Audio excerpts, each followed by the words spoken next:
We're back. It's time for the 2024 Urban NerdCon. Join us in Atlanta, Georgia, April 26th through the 28th at the Cortland Grand Hotel. Special guests include the Sci-Fi Sisters, Underworld creator Kevin Grievous, from Nickelodeon, Giovanni Samuels, the Science Machine Michael Green, from Spaceballs and Star Trek Voyager Tim Russ, and from the Fairly Odd Parents Gary L. Gray. What up, y'all? It's Gary Gray. Check it out. I need you to do something for me. Join me April 26th through the 28th at the Cortland Grand Hotel in Atlanta, Georgia for Urban NerdCon. It's going to be lit. Okay. Our heroes, our villains, everyone's con. See y'all there. Visit theurbannerdcon.net to get your buy one, get one free badges before the price increases. Remember, our heroes, our villains, our stories, everyone's con. See you there. But my beats, they are hard.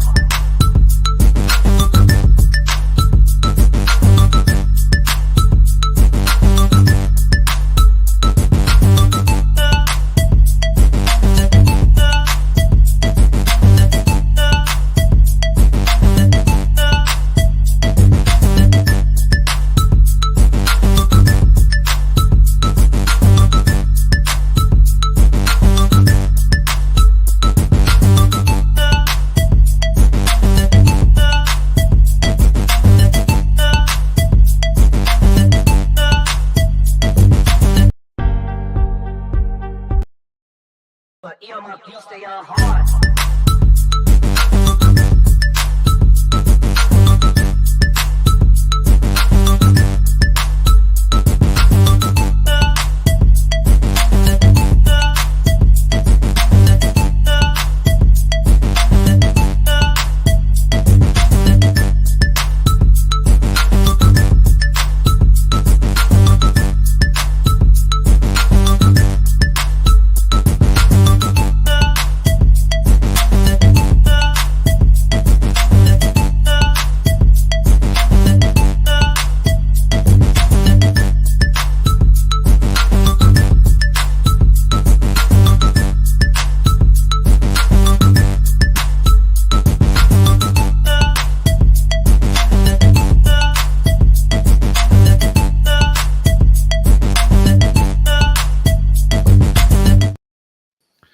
We're back. That's right. It's the SportsWrap. Bryan and A.D. We're back after. You stole my line, man. I saw that. Yeah. I had to do that. I was inspired by that great promo. NerdCon commercial. NerdCon commercial. Yeah, I had to do it. And I'm gonna say that for two reasons, Bryan. What's that? Kansas City Chiefs, Super Bowl. We're back. Hold on. Slow your horses now. Don't count your chickens before the eggs hatch, Drew. As we're watching, it's 2-minute warning. We got the ball. Yeah, we're coming up on the 2-minute warning. The Chiefs are only leading by 7 points. I know Walter Harley jumped in early. Walter is nervously sweating and watching this game. As he's a Ravens fan. Emmett Jones is losing respect for the Ravens. Huh? Who is? Emmett Jones. Oh, losing respect. Well, look, there's a script. Look, somebody told me that, hey, this NFL football thing is a television show. So just remember that, folks. As you see things play out, I'm starting to buy into it with some people. And when they keep saying that, I used to scoff at it, Drew, and be like, "No, man, whatever." No, hey. Pay attention, man. Speaking of going away from the script, if you watched the BCSN yesterday, man, that's ball game. That's ball game. Did you? Yeah, you're about 15 seconds behind. Yeah, I'm behind you. That's ball game. Lights out. Shut them down, Baltimore. Yeah. Going home, baby. Crab cakes in Cancun for y'all.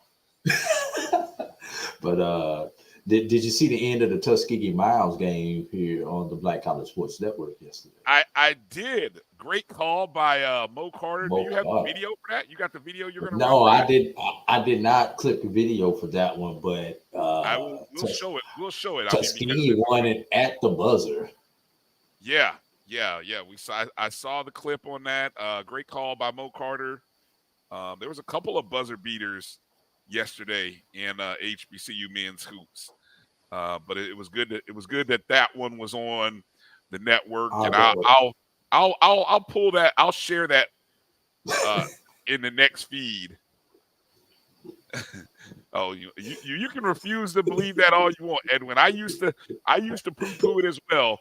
But look, I lived against the Patriots. I watched those years, and then finally the script writers wrote it in and said, "Yeah, we think the Colts have been the Colts and Colts fans have lived through enough. We're gonna let y'all through this time."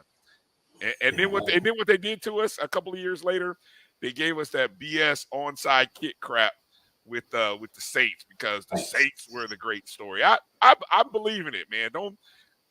And just so ironic that the Patriots won the Super Bowl immediately after 9/11.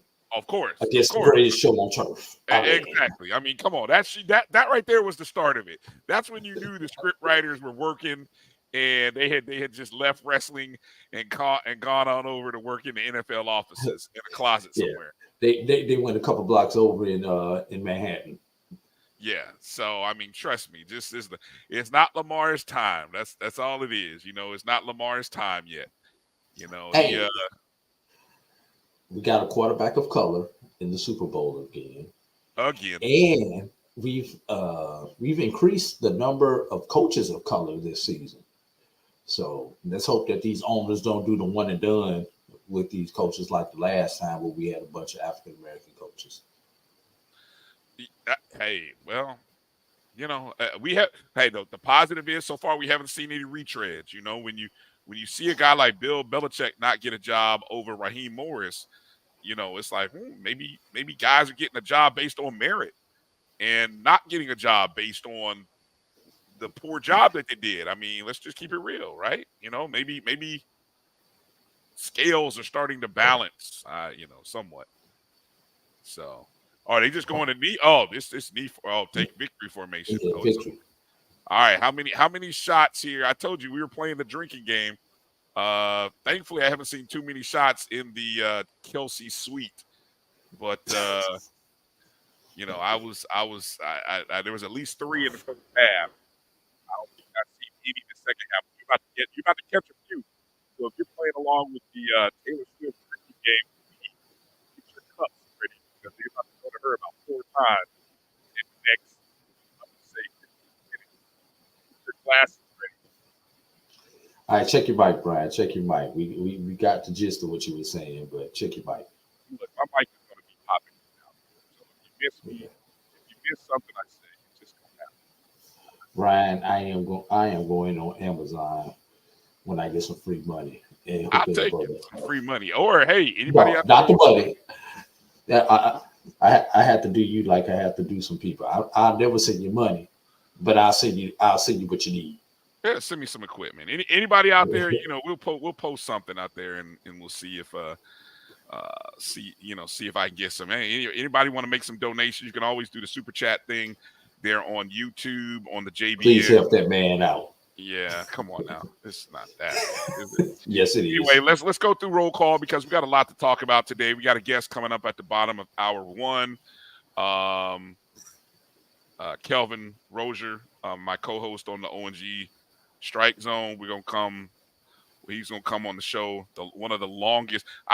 We can't call it the longest. So that's the first thing. We can't call it the longest head football coaching search, but it might have been the what's the word? The most chaotic, the most talked about, the most debated coaching search. I don't know. You can flip a coin between FAMU and Texas Southern.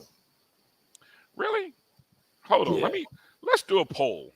You know what? There's the first thing. Which one was more messy? Is that the question we're asking? Okay. Is that what we're gonna do? Let's see. Which? I mean, I'm just asking because both of them were messy.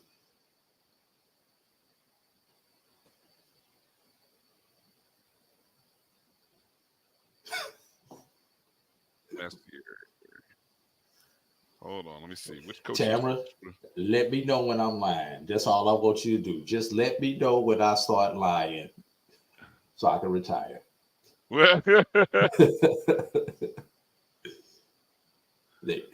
Both these were messy. They were ugly.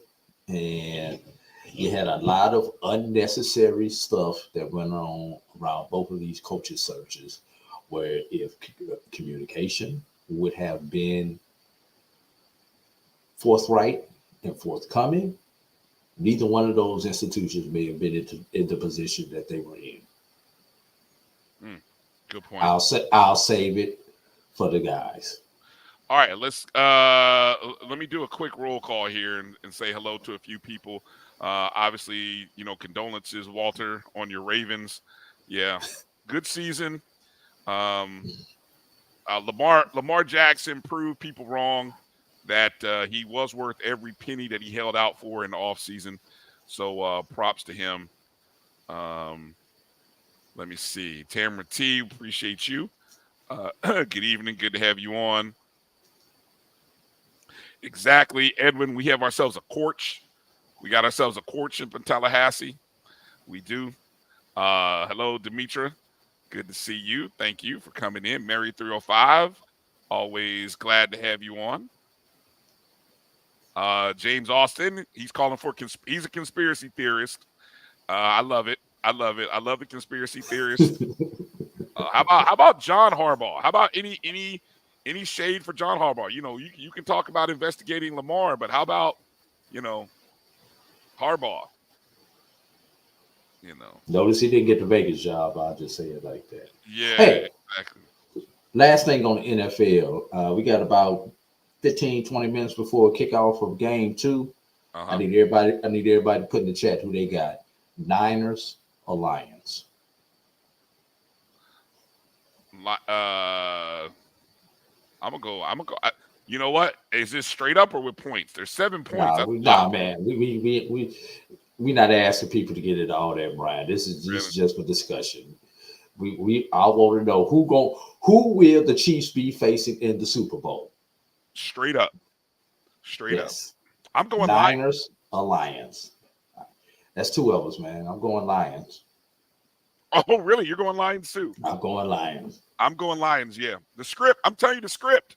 The Lions so much remind me of 1999 St. Louis. It's ridiculous. Coming out of nowhere. Remind me also of, was it 2009 Saints? Just a team that just rolls out of nowhere. Right. To the Super Bowl. But yeah, I want to know if you got Detroit.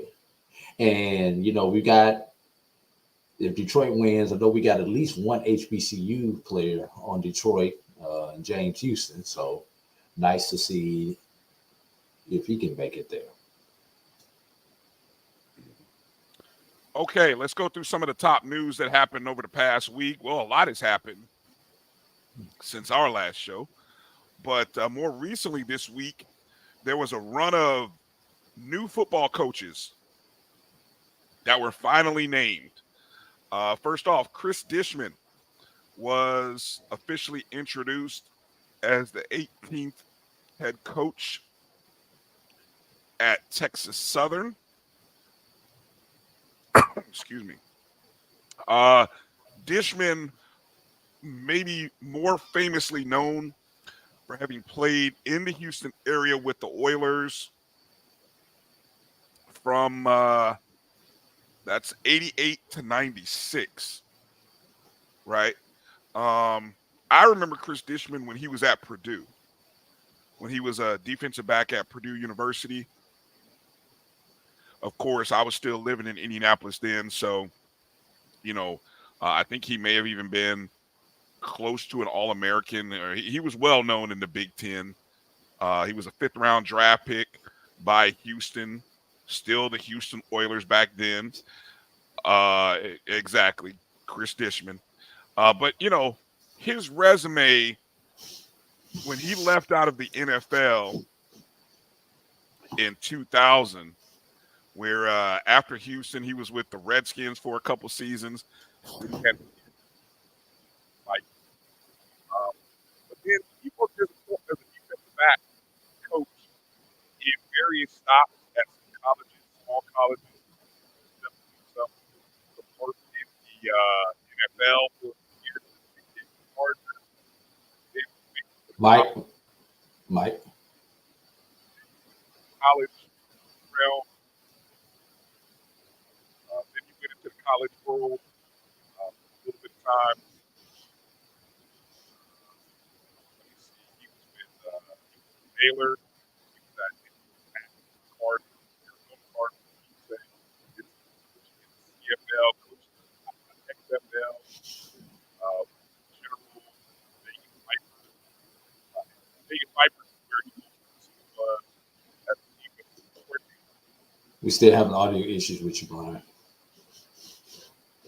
Vegas Vipers and General the last couple of years.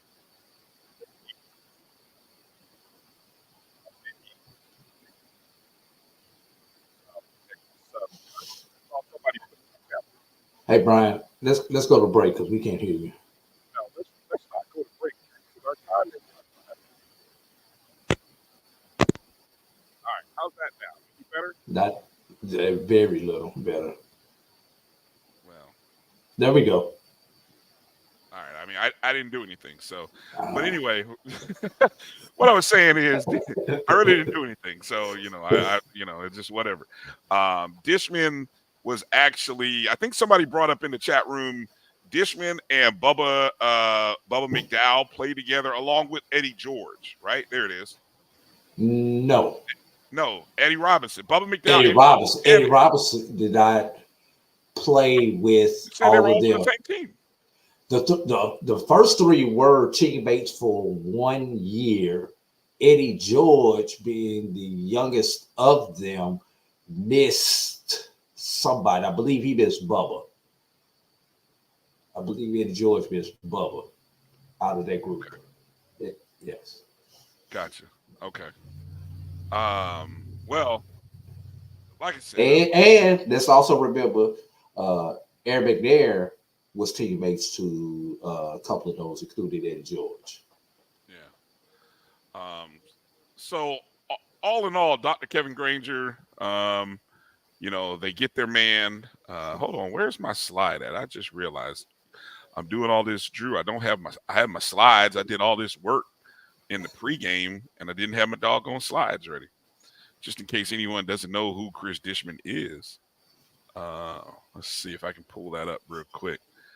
Just tell me your thoughts on the hire, on the decision, Drew, while I pull this up.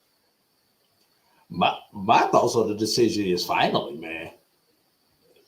Honestly, after you screwed Fred McNair over so royally, because he left Alcorn with the intentions, probably agreed in principle and handshake deal that he was going to Texas Southern. So Texas Southern got what they wanted. They wanted someone with an NFL pedigree, and they were not able to get their first choice due to some unfortunate incidents, basically not meeting the minimum qualifications. So they went out and got Chris Dishman. And I will give Chris Dishman credit over the Andre Johnson choice, because Chris Dishman does come with a coaching pedigree and a coaching background, although be it this is his first time as a head coach. He does come in with some type of coaching experience, which means he's going to have coaching contacts. So he should be able to assemble his staff based on his, I believe it's 15 years of coaching, Bryan, if I have that number correct. Yeah. So, he is not, despite the fact he played in the league, he's not coming in like Andre Johnson would have, or even like we talked about with Eddie Robinson a couple of years ago, having never been a coach without that background, those contacts and everything else that would be needed. So, and Eddie Robinson has done a great job in spite of. So let's see what happens with Chris Dishman, and let's see what happens with that SWAC West. As keep in mind, 4 of the 6 schools in the SWAC West will have a first-year head coach next year, and no one. Let me say that again. No one in the SWAC West has a returning quarterback. A returning full-time quarterback. The closest thing that we have to a returning starting quarterback is Alcorn and Tyler Macon, who started off the season as a quarterback but got hurt during the season. Texas Southern. Well, but see that's the and Texas Southern. You had the young man who backed up. But I thought he was done. No. There it is, right there. Edwin. Okay, he does have another year of eligibility. I apologize about that, Edwin. I thought he was done. Yeah. So but that's great. But that's great. That's great. Yeah. Those are your two. I get you. All right. And matter of fact, let me take that one step further. The SWAC is really going to be interesting next year with all of the new coaches. See, you've got 4 on the west side, 1 on the east side with new coaches. If I had the number correct, 5 of the 12 institutions have new coaches. And if we count Texas Southern and Alcorn, we've only got 2 teams with a returning starting quarterback.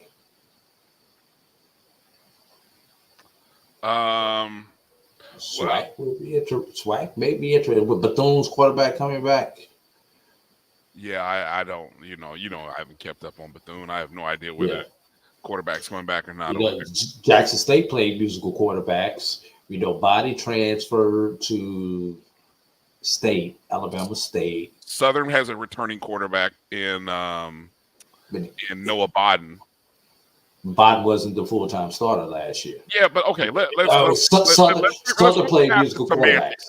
I'm saying of a full-time. Southern had 4 quarterbacks last year. Exactly, but okay, let's. So that's why I can't rephrase it and say quarter. I think you got to rephrase it as quarterbacks that have game experience. How about that? Then that's a little bit different. But heck, I come in mop-up duty and have game experience. Quarterbacks who have started a game. Who have started 6 games or more. Oh, hell no, 6 games. Come on, man. That's half the season. That's half the season. That's asking a lot. Anyway. Okay, if you play more than 4 games, it counts against your eligibility. So let's go with 4. I'll agree with you there. Okay, I'll agree with you. 4 or more games. All right, that's fair. Let me move over to another story, another head coaching hire, which while we were tossing about what was going to happen at Texas Southern, at FAMU, and other places, the 2-time defending national champions at the non-Division I level, Benedict College, 2-time SIC champions. They named a coach, Ron Dickerson Jr., named the head coach this past week at Benedict College. Dickerson comes from, he's the son of Ron Dickerson Sr., who was once a head coach at Temple University and at Alabama State. But the last couple years, Coach Dickerson Jr. was working at the University of West Florida with the Argonauts. They were back-to-back Gulf South Conference champions. They had a 20-6 record over that time, went to the D2 national semifinals in 22. He served as the OC, the offensive coordinator, and wide receivers coach this past year, where the Argos were 17th in the nation in passing offense, 20th in total offense.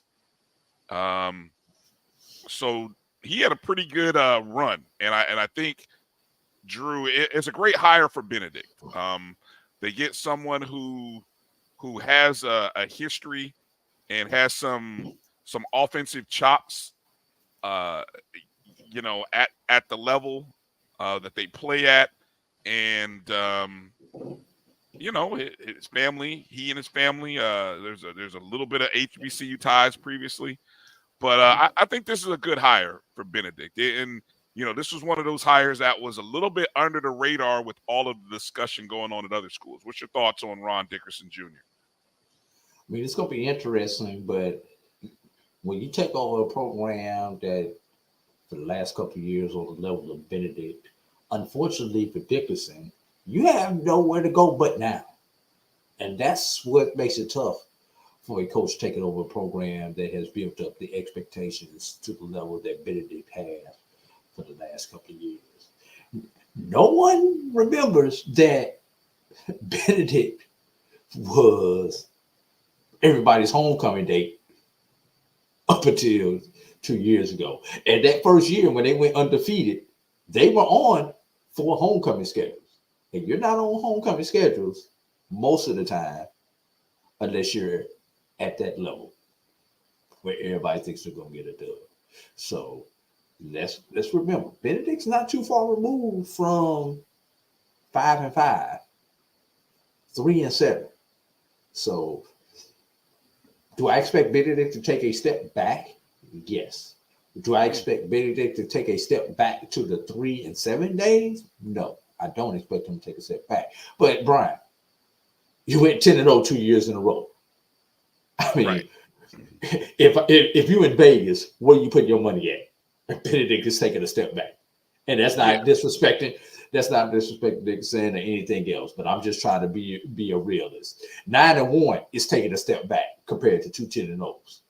Well, the question is, what can he get them? Can he stay in? Can he keep Benedict in contention for the SIC? That's question number one. Because question they number have two, can they get to the playoffs? Winning. They've gotten used to winning. And the whole part about that second one, Drew, is once you start building a name amongst the D2 voters, they kind of stick with you a little bit. So he's going to walk in inherently because of his previous success at West Florida and the Benedict success in the years before him, where they may end up getting some preseason votes, and then it'll come down to what they'll have to do the winning on their own, right? Yeah. And of course, we haven't looked at the schedule for 2024, but I don't think it's out yet. I think, well, I'm just talking about the opponents. I think it's just a flip of the 2023 schedule as far as who they are facing, as far as in conference goes.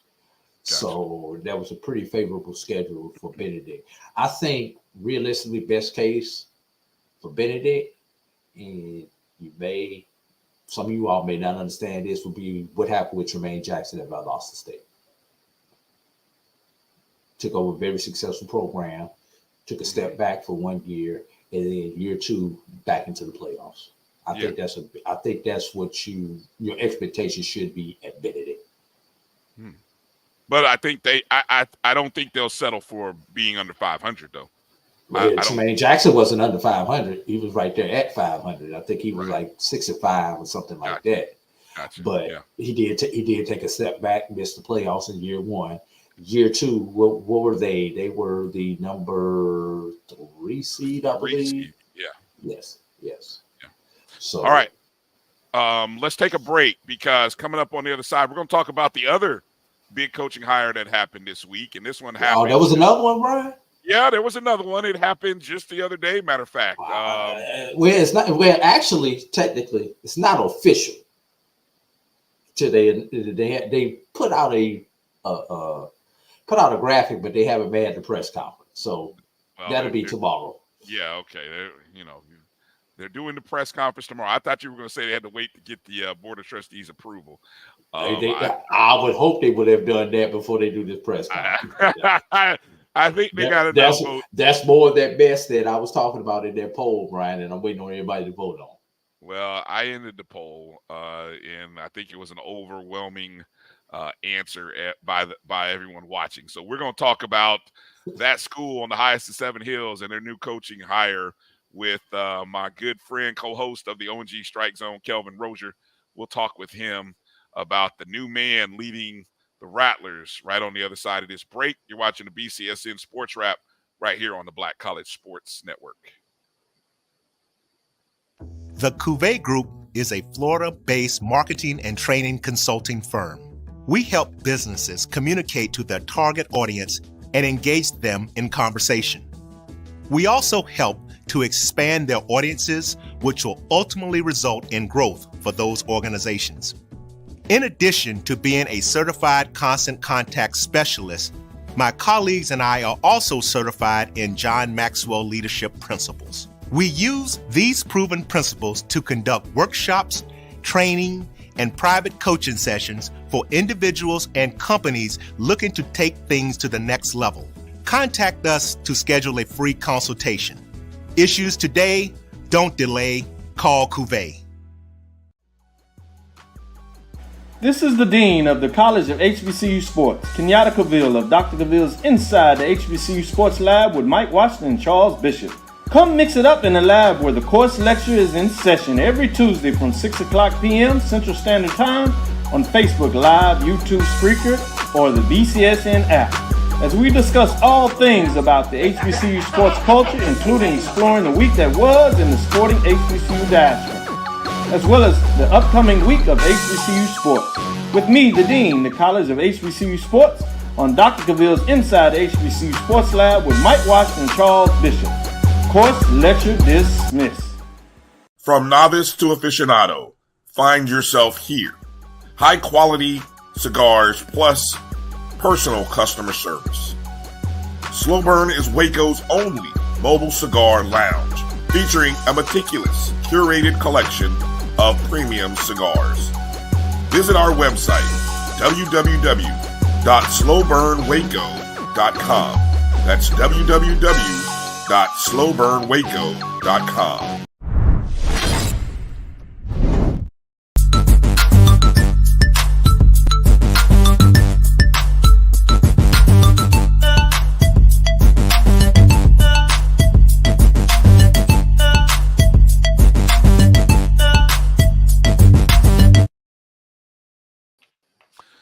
All right, welcome back to the BCSN SportsWrap. I almost said the I thought it was ONG StrikeZone. I almost said it. And I was filling in for Marcus.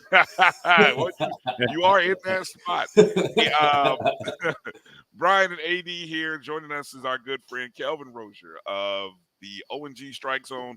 Appears every Wednesday right here on the Black College Sports Network, where Kelvin, Marcus Green, and I always talk about what's going on with Florida A&M University athletics. Kelvin, how are you feeling? How are you doing tonight, Rattler? What's up, champ? What's up, champ? champions? I'm back to champions now, baby. Feeling good, right? I'm feeling better. I'm not feeling good, but I'm feeling better. Yeah. I'm feeling like a champion. Well, in a week in which a lot of we were just talking about in the earlier segment, Chris Dishman introduced as the head coach at Texas Southern, Benedict, Ron Dickerson Jr., and then FAMU makes it official. James Colsey III is officially the man at FAMU. Man, Kelvin, it took 25 days, 20, well, technically, maybe you could say 26 days to get here, where we probably should have been from Jump Street. What's your thoughts? Yeah, we should have been here the day after Willie left, to be frank. You know, we wasted some money, first of all, with this whole search firm process just to go with an in-house hire. This was a great decision for this reason, right? I was very impressed, by the way. Not that it was a surprise to me. FAMU is an attractive job. We defending champions. We got a loaded team. We're in a state with no taxes. So I expected quality candidates to apply once we went with a search firm. But this particular hire is important because of the totality of where we are, right? Is Colsey the most qualified or the most sexiest pick, given the pool and given even candidates on staff, to be frank? Probably not. But he's the solid and a good fit because those of us who are tuned into our university and to our team and into Rattler Nation understood that the glue to keep all this together, this whole championship talk, was keeping having an internal hire at the end of the day. And if you watch the reports, if you watch the response from the team, they're ecstatic about it. You know, we had a couple of starters who were in a portal. I know that one was. I don't think it's officially been announced yet, but one of them who had legitimate D1 offers uh, is withdrawn from the portal. I anticipate the second one to do so also. Nice.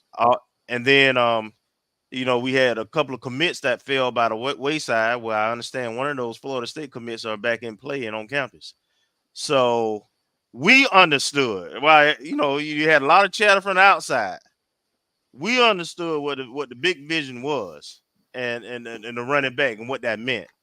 And so now this gives us an opportunity to stop the bleeding, so to speak. You know, you won't like we watched what happened to Jackson State when Dion jumped out there, and then because those kids were part of the program, but they were there for Dion, not necessarily Jackson State.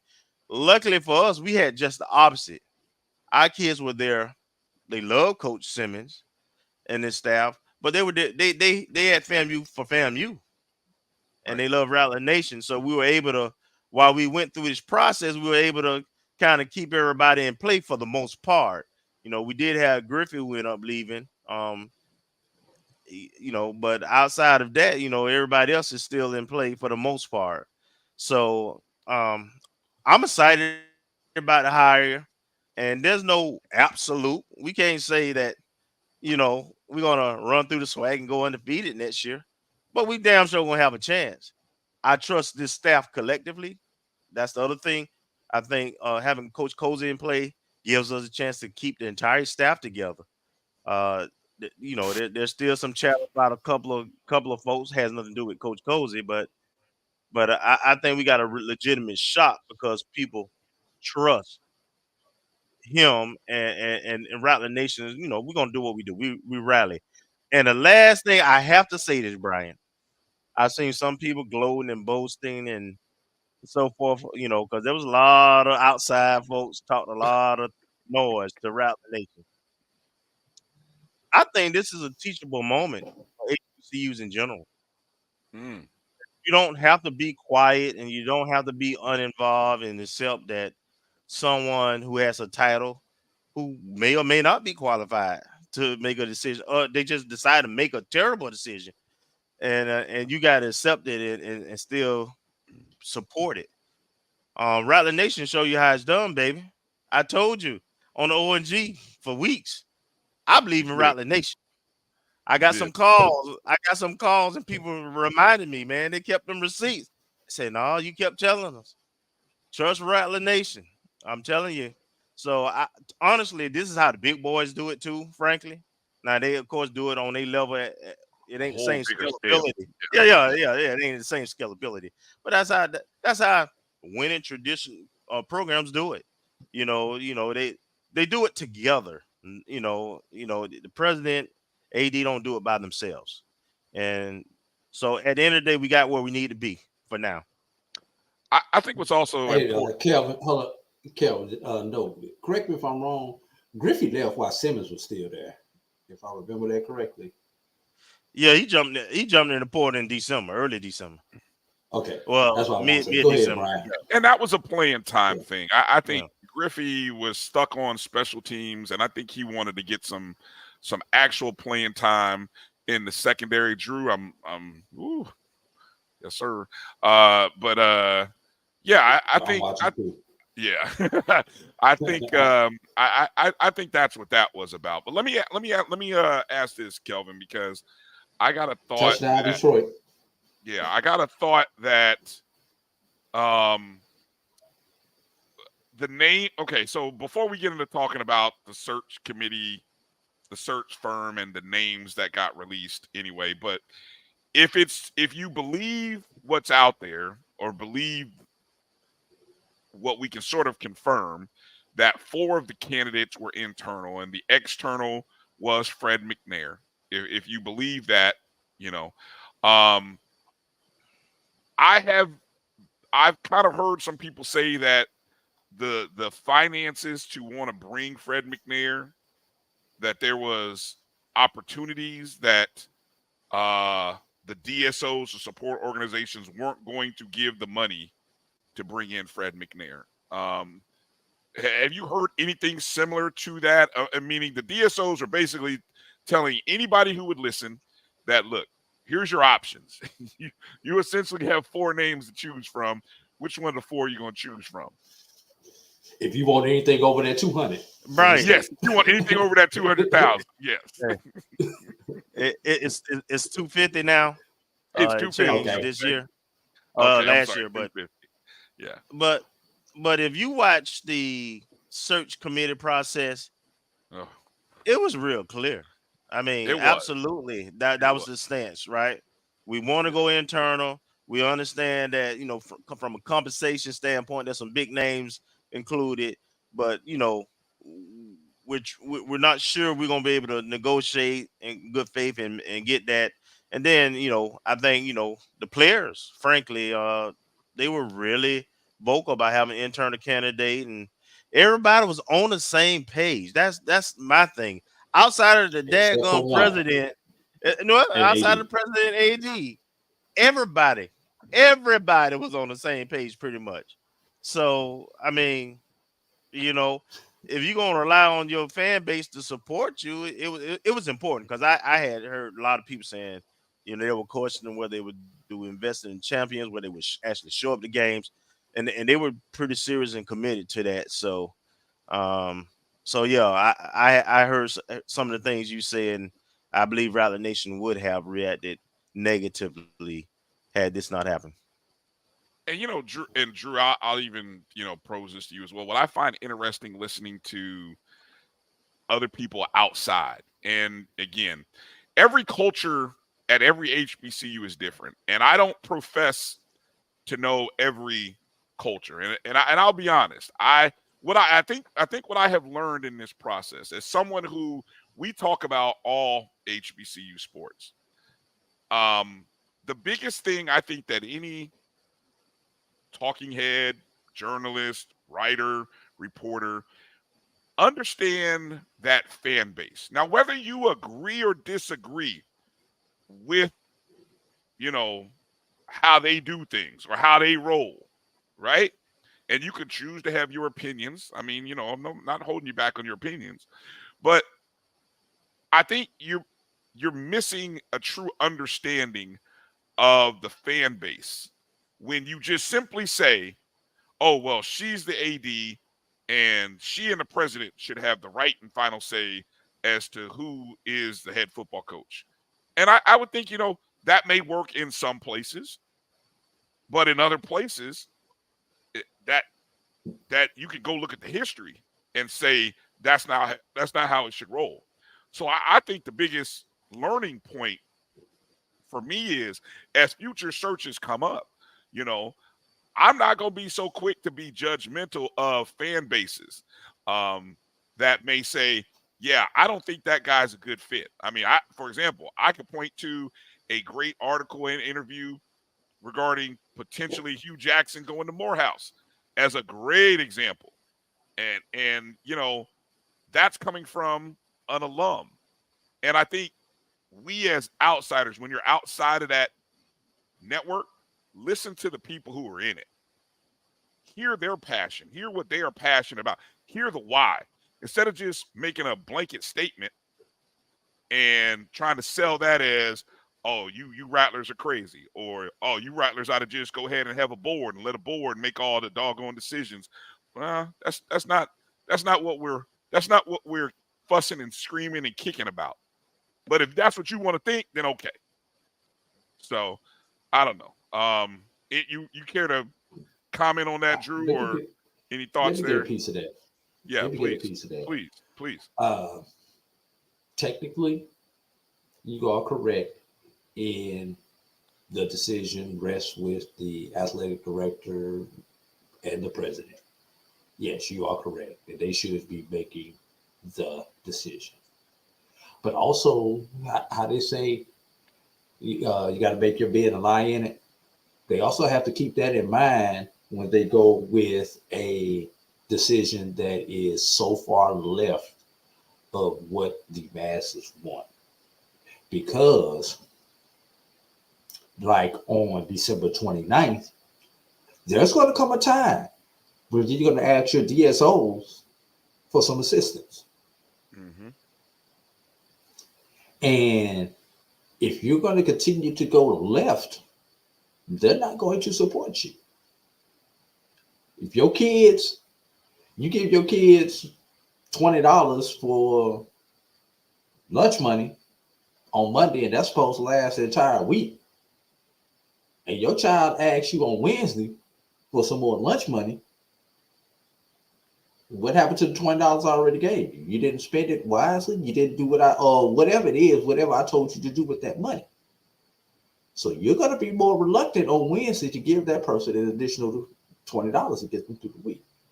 And it's the same thing with these with the DSOs. Yes, technically you are correct, but there is a fine line that you have to walk. If it ain't broke, don't fix it.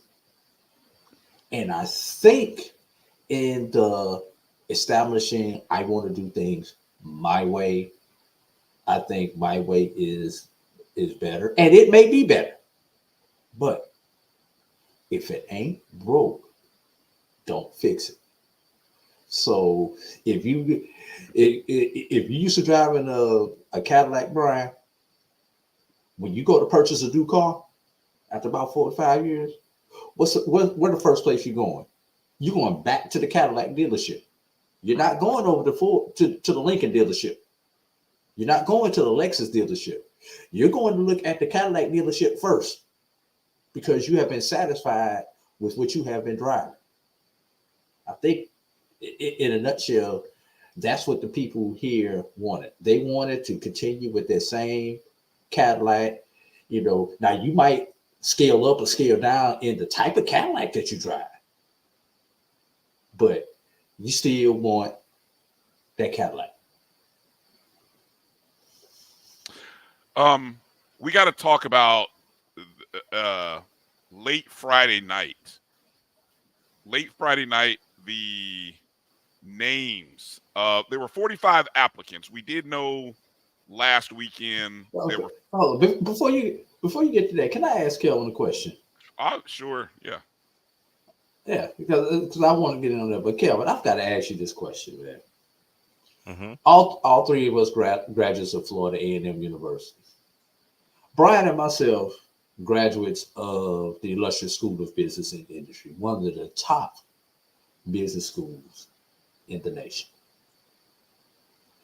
But nowhere did Dr. Sybil C. Mobley ever have on the curriculum or a course that I took where you go and spend $50,000 on a search committee to tell you that the best candidate that you have is internal, and of the candidates that you've already had, you already named him the interim as soon as the other coach left.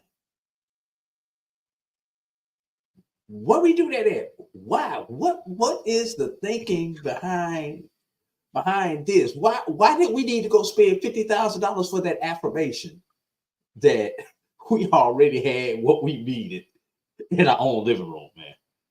Was it 50? I thought it was 75. Who knows what that number is? Got a new number. Yeah, who knows what the number is? We'll know with Sunshine Law. We'll know sooner or later. It's only 3 or 4 days of work. But to answer your question, beauty lies in the eye of the beholder.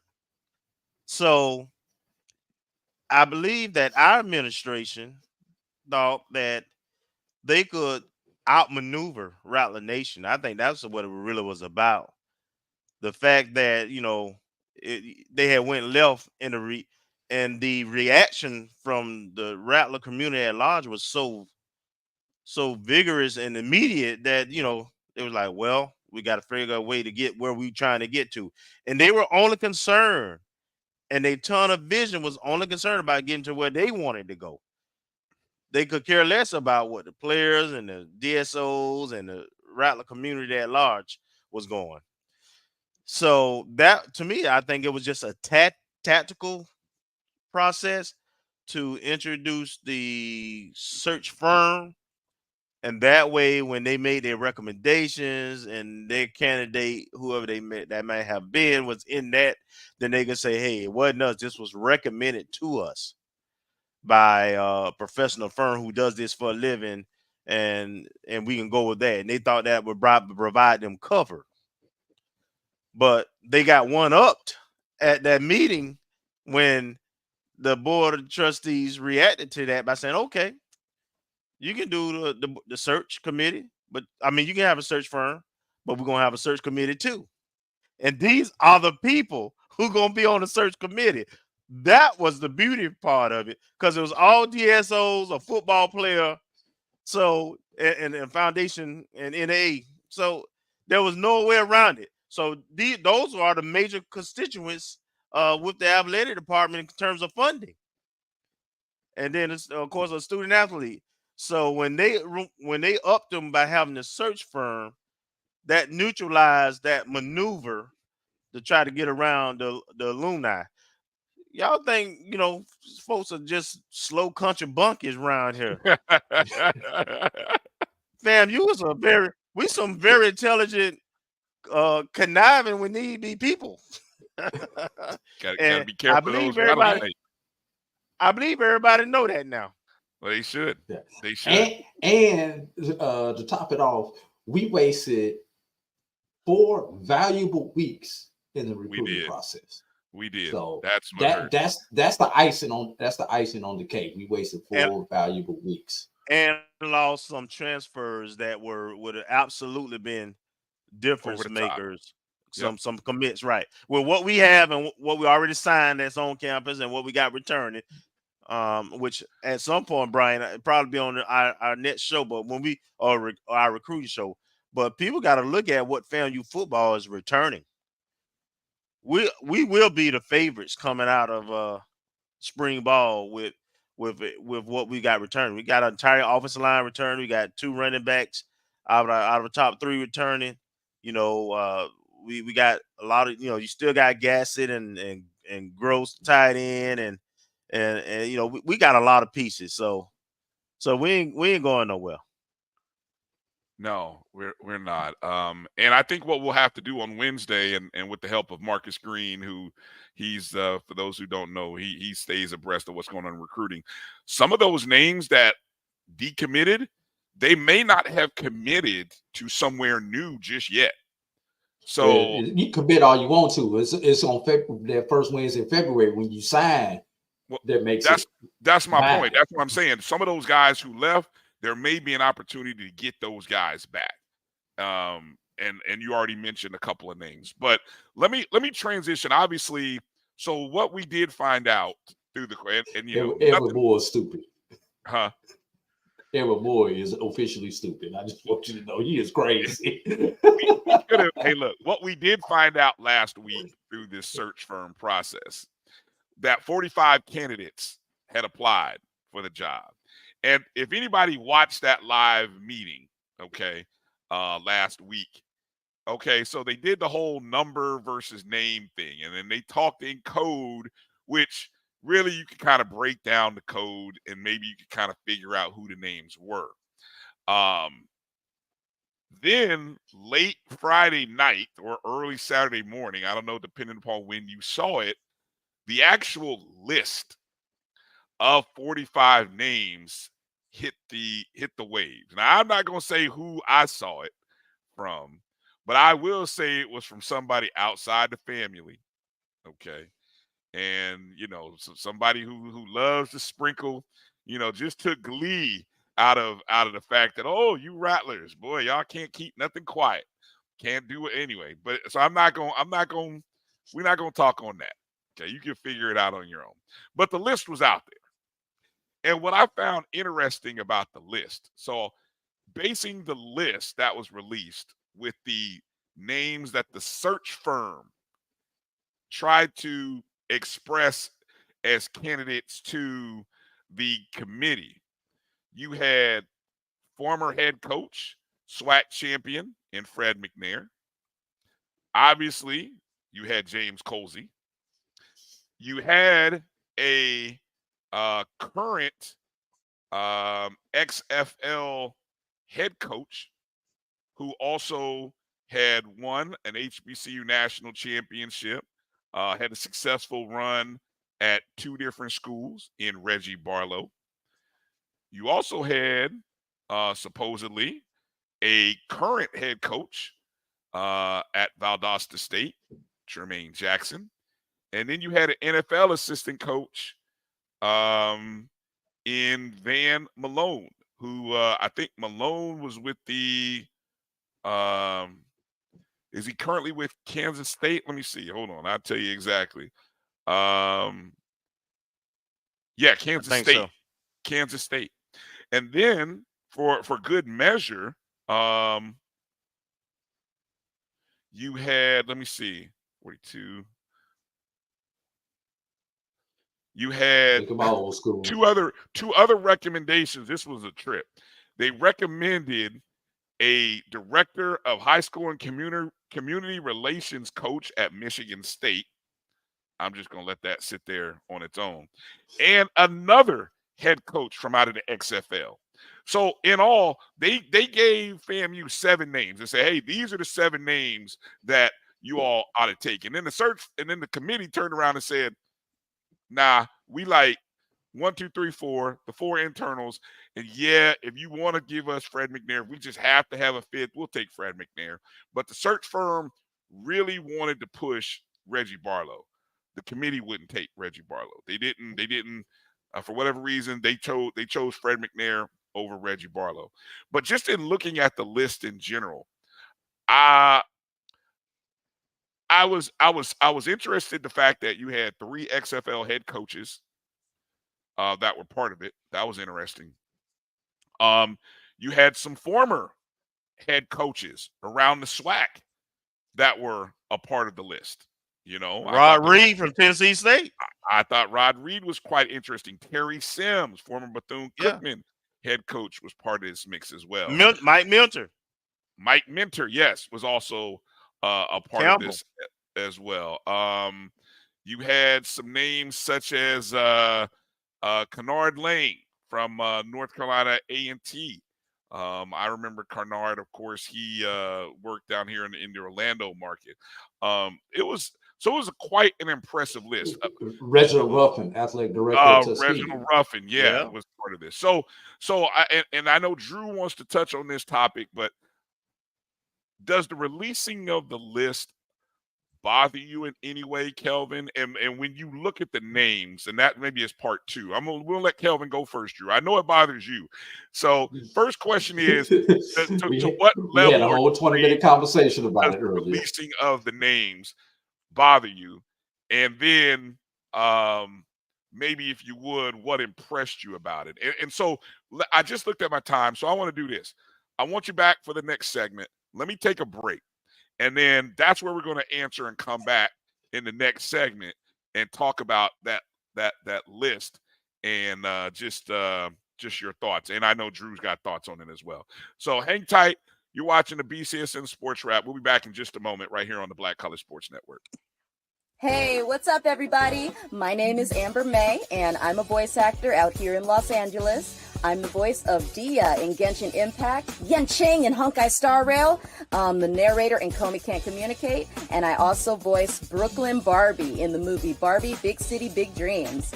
I'm here to let you know that I'm going to be a guest this year at Urban NerdCon in Atlanta. Yeah, woo! That's going to be April 26th through the 28th at the...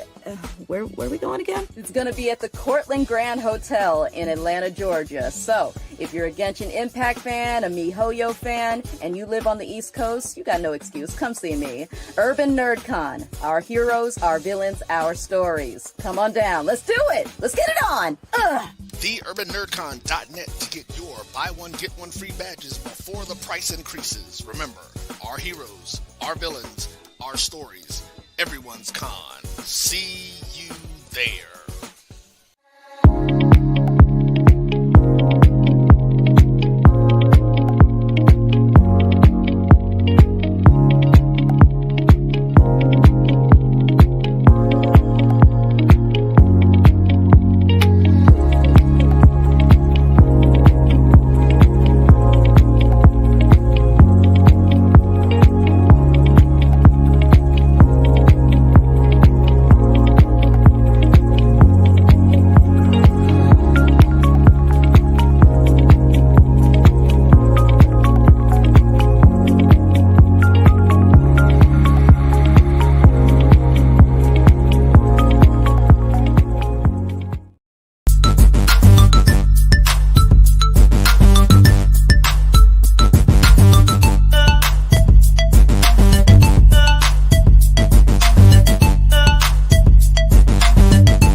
All right, welcome back. BCSN SportsWrap, Bryan and A.D here. Our guest right now, Kelvin Rosier, co-host of the O&G StrikeZone every Wednesday night right here on the Black College Sports Network, 8 p.m. Eastern, 7 Central. So coming out of the last break, I asked Kelvin, and I know Drew wants to talk on the releasing of the names, the 45 names on the search firm's list that they submitted to the committee, people who applied and wanted to be the 19th head coach at Florida A&M University. So, Kelvin, I'll let you kind of talk on just your thoughts about the releasing of the names and just the actual names themselves. I was very disappointed with pretty much the entire process since Coach Simmons left to announcing the selection of Coach Cozy by press release basically, as instead of having them on site and actually doing a live press conference. So I've been disappointed with this entire process, with the exception of, strangely enough, the search committee process. I thought that was beautiful. I thought it was well orchestrated. I thought it was very orchestrated. I thought it was very transparent. They didn't try to pretend. They didn't try to pretend at all. So outside of that, I thought that was a beautiful. I thought outside of that, I thought it was a horrible. Everything's been bad. And yes, in terms of releasing names, I want to be professional, and that's not professional. Those people have jobs, they have livelihoods at stake, and some, probably submitted their names with the understanding that it wouldn't be released because it could cause them problems with their current situation. So typically that's why, and they probably had no inkling that it would be an issue because it was a reputable search firm. So yeah, the releasing of the names publicly is unprofessional and very unsavory for me. Absolutely. And if you look at the caliber of those candidates, man, it was great. A bunch of head coaches at different levels, some with HBCU experience, some with FBS experience, some with NFL experience, some with a combination of others. I also, one of the things I did like is that we had 4 internal candidates that submitted.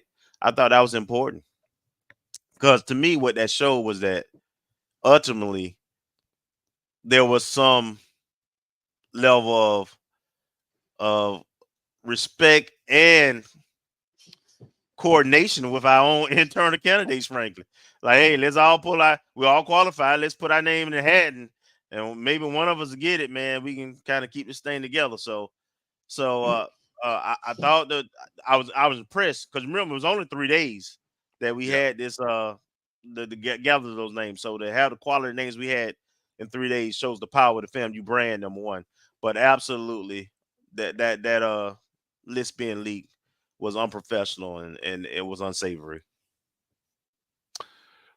Drew, I know you got some thoughts. I got some thoughts too, but I want to give you your moment here.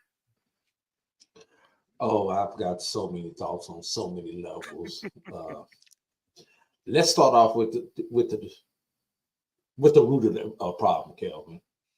Who is the freaking mole? Who is the one who was in the room or got a copy of the list?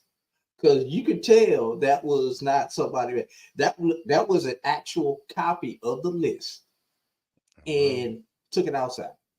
I got hacked. That is number one. Number one and foremost. Who is the freaking mole? Whose computer got hacked? You come up with any excuse you want to. That's the person that needs to be. That person no longer needs to be on any type of committee of this level. Number one. Number two. Come tomorrow morning before 9 o'clock. I give it to 10. There may be some conversations at a few institutions or with a few organizations. Now, if those who are currently assistant coaches, they be schooled everybody on how this normally goes, especially having been in the coaching field. Normally, when an assistant coach applies for a head coaching job somewhere else, they tend to inform their head coach that, hey, I'm going after this job. Obviously the head coach, if he's any type of person of character, is going to give them some type of recommendation, especially if they know somebody who's possibly doing the interviewing on the other side. That's that level. Then you have the head coaches. Very few head coaches have the cachet to walk into their athletic director's office and say, I just put my name in the hat for a job at XYZ University. Very few. So those are those conversations that I'm going to be talking about tomorrow. If there was a current athletic director who may be having a conversation with their president, and those who are working on the professional ranks, they're going to have a conversation with the CEO of the team that they're working for. So putting out that list was harmful in so many ways to so many people. We're in this social media age where everybody wants information. All information is not good information. And all information that is put into the atmosphere is not good for the person who the information is about. So I am very highly disappointed that list was released in that way. And then there's the third level of this. As a member of the media, and I know I have gotten sensitive information from sources. When I get that type of information, I have to do some soul searching and some serious evaluation. Why is this person giving me this information? Are they trying to sabotage somebody or trying to sabotage a process? That's number one. Number two, should I release this information? Because if I release this information and I get this from a anonymous source, it may be very easy for the people to figure out who my anonymous source is. Now, as a journalist, I have to go and, first of all, I should go and verify that information with other sources. How do we know that that is the actual list? How do we know that Kelvin's cousin didn't just go on and do an Excel spreadsheet and make up some names and put them on the list and say, this is the list? So I need to verify that list, which means I need to get at least one more source, preferably two. 3 sources is better. If I've got about 5 sources and I release some information like that, then the people who are privy to that information, really don't know where I got it from, because they can't single out that one person. So there's a lot that's going on. And lastly, as a journalist, if I get this information and somebody says, keep this information in confidence, and I still release it, now I have burned the source for a very long time, because they're not going to give me that information in confidence anymore and expect me to hold on to it. You know, because I've got information. I've had the article written, but I don't hit send. So when it does come up, then I can hit send. I'd rather be right than first. That's just me speaking. So, and that was a short version of the conversation that Bryan and I had earlier today for everybody who's on here. Well, let me say this. What I was looking at, there were 2 active head coaches on the list. You know, I mentioned some of the other names, that the 2 of the XFL head coaches, their team was not consolidated into part of the new UFL. So there are only 2 active head coaches. And amongst the former head coaches, obviously they're former. So they're all looking for jobs, surely. They're good. You've got assistant coaches. Now, I would like to think that any assistant coach that has a job and you have an opportunity to apply to be a head coaching job, I think that's kind of understandable. And you would probably, I won't say always, but probably get sort of that blessing from your head coach. You know, we have. Thanks for letting me know, so I can have a backup in case you do get that job. Well, yeah, I mean, I don't know when that comes down. I think if I'm an assistant coach and I applied for the job, I applied for the job.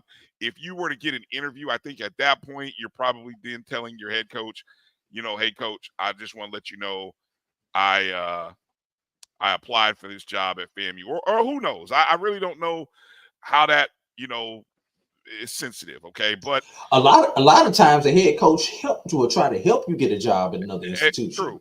True, that's true. But I've just also so you can advance your career and take care of your family. I'll say that coaches of character. I've also heard that coaches will demote a guy who might have been off trying to get a job somewhere. I ain't gonna say where that happened at, but that's the word that I heard. But anyway, so it has been known to go sideways.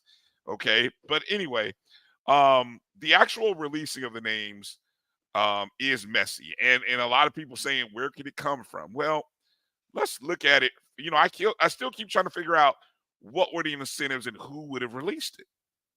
You know, and sometimes you got to maybe look really high to figure out, well, why would that person want to release it? Okay. To maybe, you know, sort of muck up the pool to kind of say, oh, well, since you all are being messy, I might release it, or through a third party, I might just happen to leave a computer open.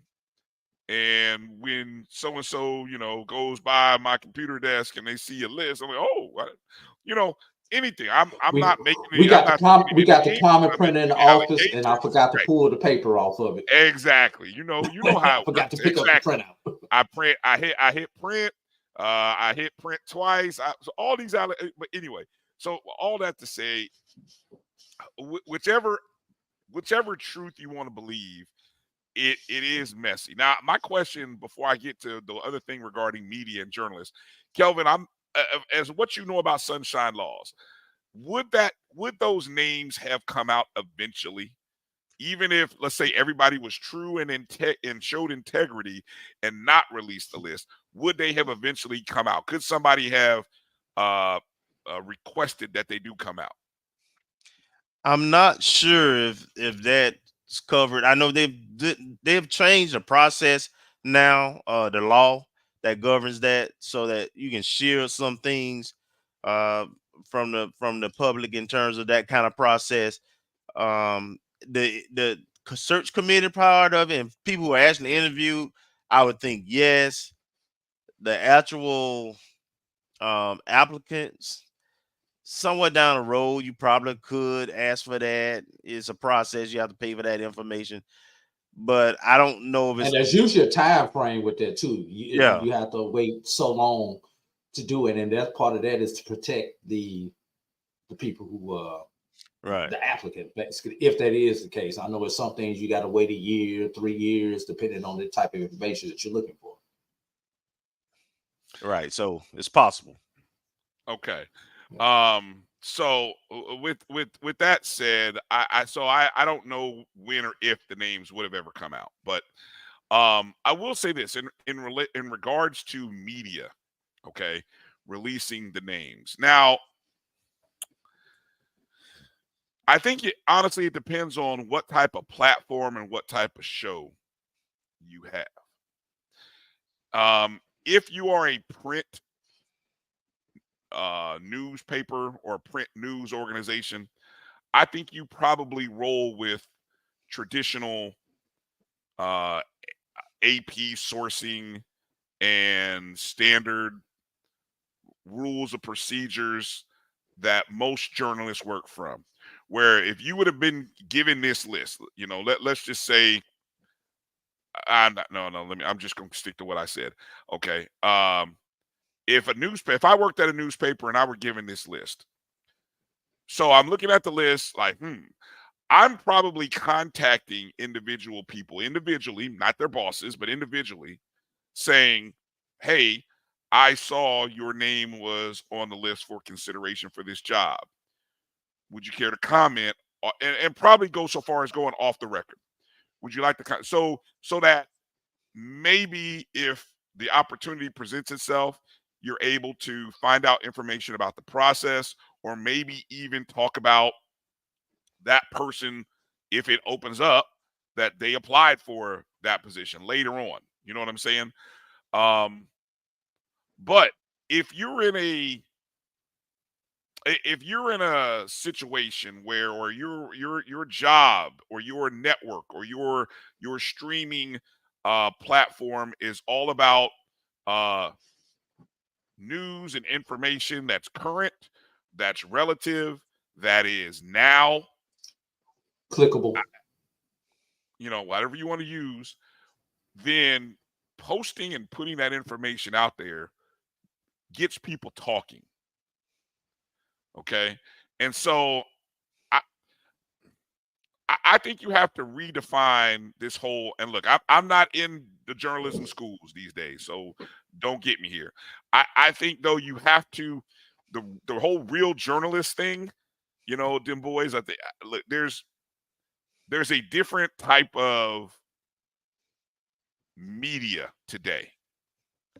Media is different. Media is instant. I don't have any, and I'm saying this, I wouldn't have done it, but I have no problem with, as bad as it is for those individuals, and I hate it for those individuals.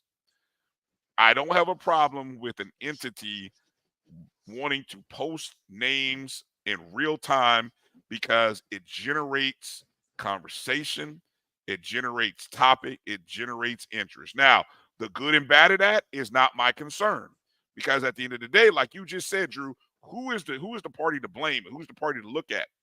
It's what? The person who released it. It's the mole. Or maybe even like you said, Kelvin, the whole process in itself was flawed. Okay? Those are the real villains. Me as the entity, me as, you know, I'm going to say BCSN, you know, Bryan News Network. I'm not the guilty party for releasing this information out in the I thought the streets. B was for something else. Well, come on now. I'm not the bad guy because I put the information out there, right? Right? I'm not the bad. I shouldn't be the bad guy. I really shouldn't. Okay. So I mean, I just, you know, I don't think it's, and I, you know, so I think we got to be careful about, you know, jumping on the messenger when you could really jump on the message or the person who controls the message. Don't, what's that old saying? Don't shoot the messenger. That's just my two. Yeah. Hey, Brian. Yeah. Well, we got Kelvin on here. I got a question I want to get to with him. See if he can help us decipher some numbers, man. Go ahead. All right, Kelvin. Maybe you can help me figure this out. Thus far, we have had 12 open football head coach searches this offseason. 12. 10 of those have been filled thus far. And if you quickly want to go, I'll quickly go down the names. Alcorn, Allen, Benedict, Clark Atlanta, Florida A&M, Grambling, Lincoln of Missouri, Morehouse, South Carolina State, Southern, St. Augustine's, and Texas Southern, with Morehouse and St. Augustine's still open. So, of the 10 that have been filled, it has taken our institutions, our HBCU institutions, an average of 27.5 days to fill their vacancies. I'm going to take that one step further. Only 2 of the 10 jobs have been filled in less than 3 weeks. Why is that? That's easy. And it's damn. Yeah. I'm ready for this. That's a softball there. And it falls into two. It falls into 2 counts, but they, it's pretty much applicable to most HBCUs. 1, money. Typically, none of our HBCUs have a budget set aside to replace people. I think we're losing. Hold on. We're here, Brian. It might be your internet. Oh, it might have been me. I'm sorry. Keep going. Okay. Okay. So typically, when a coach leave unexpectedly or expectedly, we don't have a bucket of money sitting around to be able to pay that coach immediately off and his staff. So a lot of times you got the financial side of it, nor do we have the money already sitting in place to actually replace that coach. But how the head coach usually, and his assistants, if they leave, they've got leave time and benefits that have to be paid out. And they're sitting on a actual line. And in order to hire somebody else on that line, you have to clear out what's owed to the person who's on that line before you can put somebody else new on that line. So a lot of times that's number one, financially. Then the second part is administratively. We've got a lot of influencers. We got a lot of stakeholders. And so everybody knows somebody. Everybody got a cousin, friend, brother-in-law, that's interested and can do the job. And so the bureaucracy of HBCU administration is the other big delay. We don't have a pre-list of folks we're looking at internally or externally, right? Even when we know we're finna get rid of people, we still don't, for whatever reason, have a short list established where this is my go-to folks, and all I gotta do is take this list to my DSOs, whoever my constituency is, say, hey, this is what we're looking at. This is my recommendation. How do we feel about this? And then let's pull the trigger. So it's budget, and then it's the bureaucracy of HBCU administration, particularly when it comes to athletics. We're bad at the business and the operations of athletics. All right. Before I let you get a piece of this, Brian, I'm supposed to go down the list quickly of all the coaching changes. Alcorn State former coach Fred Bigdare announced December 19th that he was leaving. Cedric Thomas was announced the same day. The best at it, 0 days when they said one was leaving, the other coach was right there. Alcorn State, of all schools who got it right. All schools who got it right. is Alcorn State. Allen.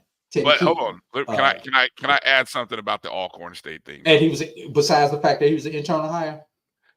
Well, look, okay, the Alcorn season ended when, in all honesty. But Fred McNair, the season ended the third weekend in November. You also knew that there was a contract. He was in a contract going on. Yes. I want you to hold on to that thought when I get to another school, though. Okay. But keep going. No, well, I'm just saying the AD probably had a backup plan to say, if the Fred McNair thing doesn't work out, this is what we're going to do. And so that Alcorn is the only school that's smart enough to do that? Well, no, it was just, maybe they are. But that's how you go from a 0 day, as we've seen at other schools very recently, but non-HBCUs, when you have a plan in place in the event that the word is your coach may leave, okay, what's my plan when that happens? All right, okay, here we go. Ahead. I'm sorry. There you go. Allen, Teddy Keaton, now November 27th. Cedric Pearl was announced on December 15th. That's 18 days. Benedict Chinnisberry, December 12th. Ron Dickerson Jr. named January 25th, 44 days. Clark Atlanta. Richard Moncrief, who was serving as the interim, was November 5th. And for the interims, I'm using the end of the season, the day after the last game of the season for people in those positions as my date of reference. Teddy Keaton was announced November 27th, 22 days later.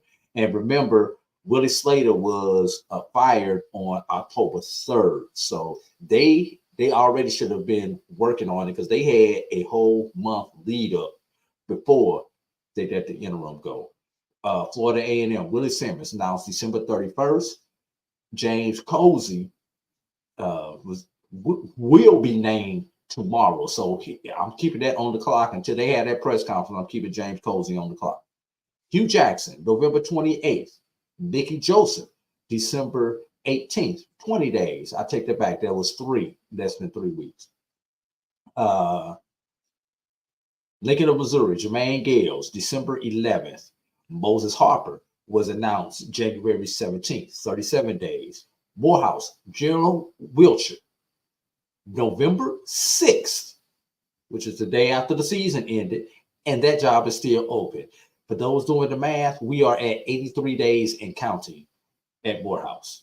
Yikes. South Carolina State, Buddy Pugh, November 19th, day after the last game. Chinnisberry, December 12th, 23 days. We know Buddy announced his retirement on August 23rd, and we'll give them a pass with the Chinnisberry hire because we know we knew Chinnis was their guy, and they had to wait until Benedict's season was over before they could even pursue Chinnisberry. So we can give them about a week buffer out of those cases. I believe there was about a week or so overlap. Southern, Eric Dooley, November 15th. Terrence Graves was announced as the interim at that point in time, and it took until December 13th before they removed the interim tag from Terrence Graves. That was 28 days after Eric Dooley was fired, quit, whatever you want to say.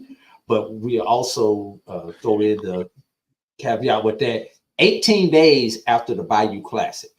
So we'll go with that for a frame of reference. St. Augustine, Howard Feggins was fired on October 13th. Judy Owens is the interim. We're at 107 days at St. Augustine, 83 days since the end of the season, and they have yet to name a replacement or remove the interim tags from Owens. And last but not least, Texas Southern, Clarence McKinney, they announced on November 20th that they would not be renewing his contract. And Chris Dishman was announced January 12th, 3 days later. And while you were reading that, and 20 that let me go to this stat. The jobs are open for a total of 275 days. The 10 jobs that have been filled for a total of 275 days for a 27.5 day average. And if you throw Morehouse and St. Augustine in, I didn't want to leave them in there because they mess up the curve.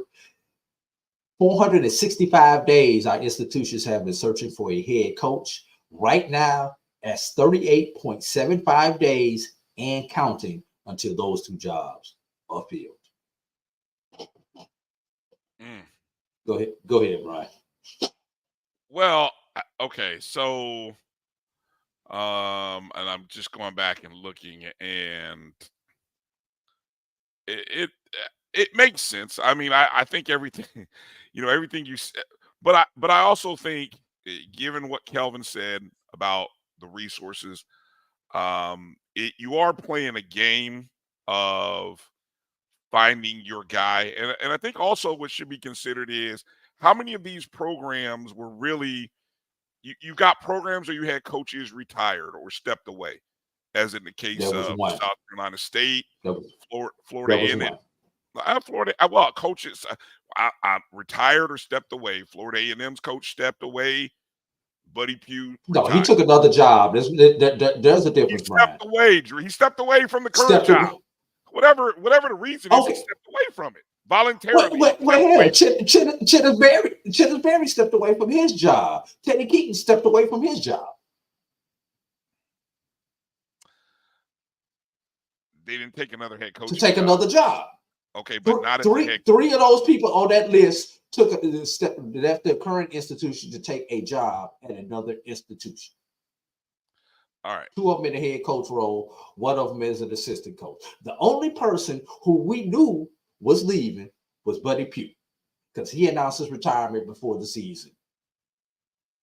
Everything else was either a personal move or a business move, one way or the other. All right. Well, I think this is a great thing that you put together. Again, I mean, the whole Alcorn being able to go from one to the next. I think you have to. I think you can factor in the negotiating part. I think the Alcorn State thing should be looked at in the same respect as Clarence McKinney at Texas Southern. It was a person who was at the end of a contract. Contract was expiring. So yes. You're instantly either negotiating with a new contract or you're looking to step away. So, we're arguing semantics here, but I do think it is a good case study in a management procedures. And also what I found interesting when I was going back and looking at this, only one of these groups went to a search committee that I know of, and that's Grambling. They went to a search committee 11 days after Hugh was dismissed from the job. They went to a search committee that was announced on December 8th, and then a week later, almost 9 days later, is when they had, their name. So, that seems to be on par, right? Didn't FAMU search committee kind of run? I don't know. Did it run 9 days or it ran? I don't know if it ran less than 9 days or not. But from the time that you announced the search committee to the time that you named a coach, it was about the same amount of time. So I think that's real interesting. But good stuff there, Drew. Kelvin, any final thing? Let me ask last question here for you, Kelvin, before we kind of end our time in this segment with you. How does the relationship between A.D. Sykes and Rattler Nation, or maybe even say the DSOs, how would you recommend that be repaired? Like if you were given the opportunity to advise or consult, how would you advise both parties maybe to come together and reconcile? I know there's been an ask of a specific DSO to start that process from the alumni side. They have access to the more seasoned people. we'll see how that happens. But ultimately, it's the responsibility, in my opinion, of the AD first and foremost, and the president to kind of heal that process, because they don't want fractured it at the end of the day. You know, you come, you ask for these things, people respond and give you the resources. Then when they ask for something in return, you know, you kind of say, no, you give us our resources and we gonna do what we want to do, and you all don't matter. And it's bigger than just the Alumni Association and DSOs. You got to build trust back with the coaching staff and with the players, because they felt they communicated that they felt like they weren't being heard. Yep. So, and that takes humility. And I just don't know. I hope so. I want to see it. I want to move forward, but I hadn't seen it, frankly, from either over the past year in the kind of space that it need to be in anyway. So I wonder, is in the best interest of everybody for us to move forward? But there's some things still lingering now. There's still some coaches who have some issues in terms of getting their salary right, and there's some issues with in terms of rings for the championship programs. There's still some coaches who feel like the process wasn't transparent and that they were misled. So there's plenty of work to be done, but ultimately it takes some humility and the will to want to try to bridge the gap, you know. And I think it would be great. You start by trying to build a relationship. Say, hey, this is the vision that we kind of working on. How about y'all sharing with us some of the vision moving forward and which way we want to go? We want to move this thing. Collaborative administration, and not not a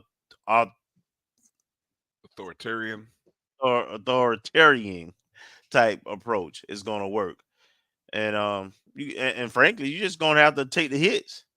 She already took the L, because at the end of the day, Rattler Nation showed that it should have been a battle against Rattler Nation and AD, but that's even how her friends in the media kind of turned it into. That's how everybody saw it.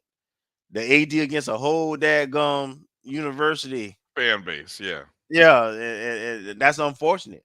Ultimately it's up her to fix it, though. Yeah. Okay. I'm just gonna say this. Hopefully, in the future, we will have proactive conversations and planning instead of reactive. We were so reactive in this entire situation. We reacted to really not having enough money instead of being proactive. This man just won a championship. Let's go out and raise his money so we can give this man his bonus. We reacted to him leaving to go to Duke. We reacted to the initial names we're hiring. We reacted to the qualifications or the desire for a perfect candidate for the next head coach instead of being proactive. We have got to be more proactive when it comes to this stuff. Because as a Rattler fan, I have lost 4 weeks of my life dealing with this crap. You have 4 weeks that I cannot get back. We should not have had to do this as Rattlers. Let's go to break. What is interesting, I'll say this, my final thought before we go to break. And again, appreciate Kelvin for coming in and joining us. The movement that many people within the Rattler Nation, but just in general, have had, and the interest, I hope this same interest and the way that we came together and voiced our opinions in a season where, hey guys, this is 2024. This is a political voting year. If in case anybody didn't know that or remember this, right? Sometime in November of this year, I think we'll be voting on a president. And it shouldn't be lost on anybody that this same energy, we need to carry this through in political ways, in terms of being interested in what's going on politically within our communities, within our state, within our nation. Because there is power within the people. If anything, we have seen that. Despite what we were told, and despite media telling you don't have the power, you don't have the authority, you don't have the, but guess what? You do. You do have the authority and the power and the ability. And social media sort of gives you that outlet and that vehicle.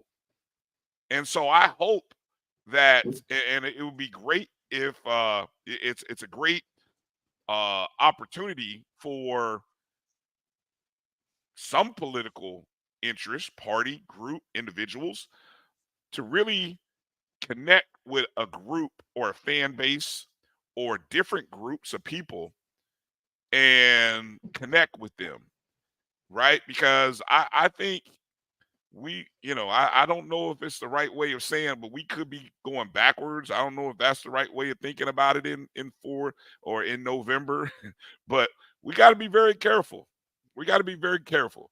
And so we do have power and we have to use it. So if we can have this kind of fervor and excitement about who the next head football coach is, I hope we can have that same kind of energy. As what did the kids say? Keep that same energy going into November.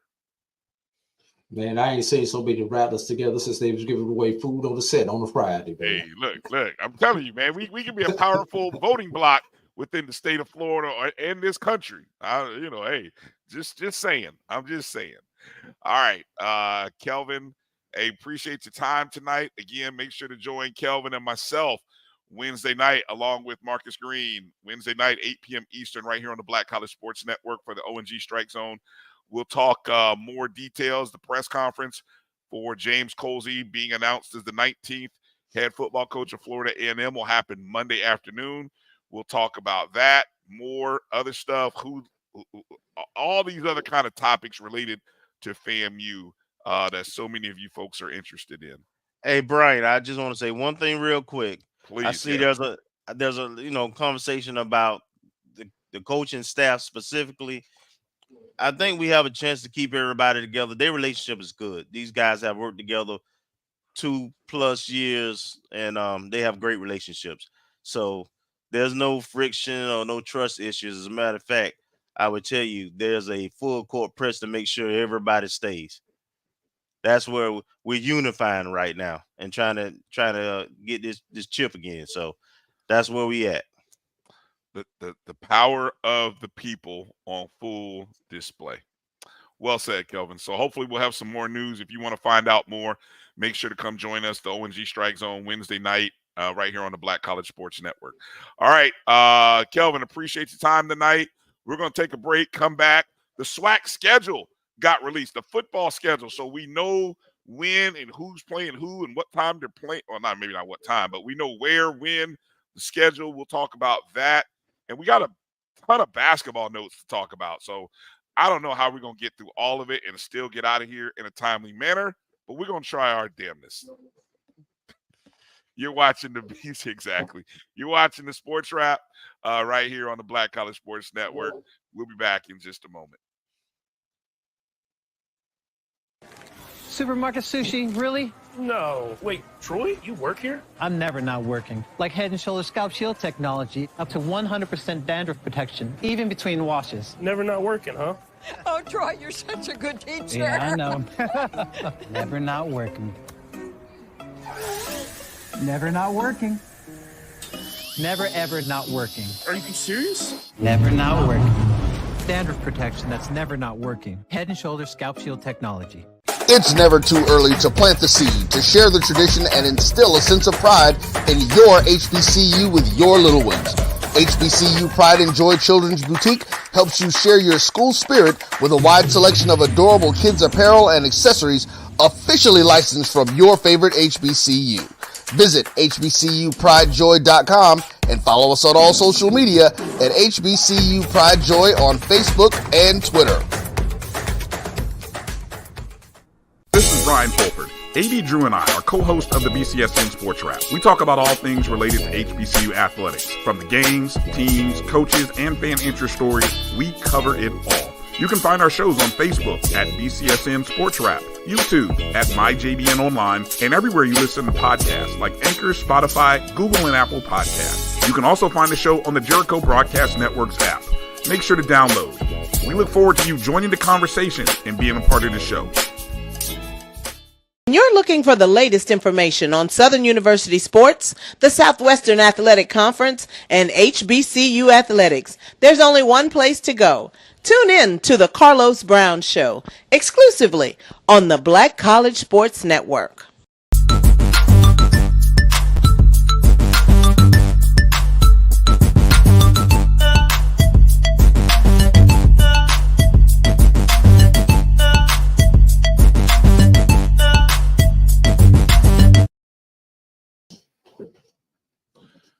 All right, welcome back to the BCSN Sports Wrap. Bryan and A.D. here. I'm just trying to get through some things. Drew, it looks like our Detroit Lions are doing a great job right now. Man, can you imagine how many Gators and fur coats are going to be in Vegas? Should Detroit hold on? Hey, look, you know what's been fascinating this season about the belief of Detroit Lions fans? Have you noticed at a mini Detroit Lions, I don't know how long if you've been paying attention to road games, but there have been a lot of Lions fans at road games across the NFL this season. Like, you can never find a Lions fan 2, 3, 5, 10 years ago. You can never find a Lions fan except in the city of Detroit. Now, all of a sudden, these guys are like coming out of hibernation.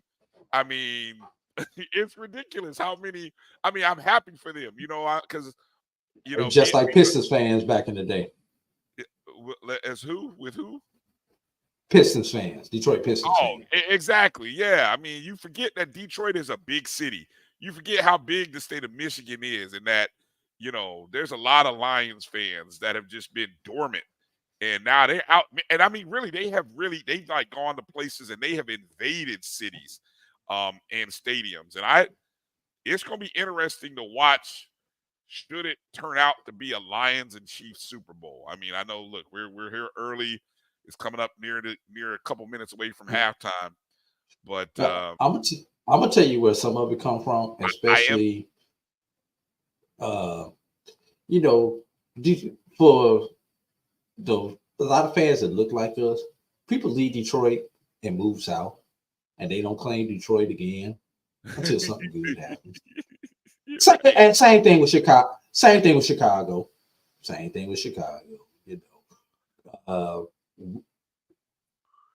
African American fans, we migrate from these big cities where for the last, our parents' generations migrated from the south up north.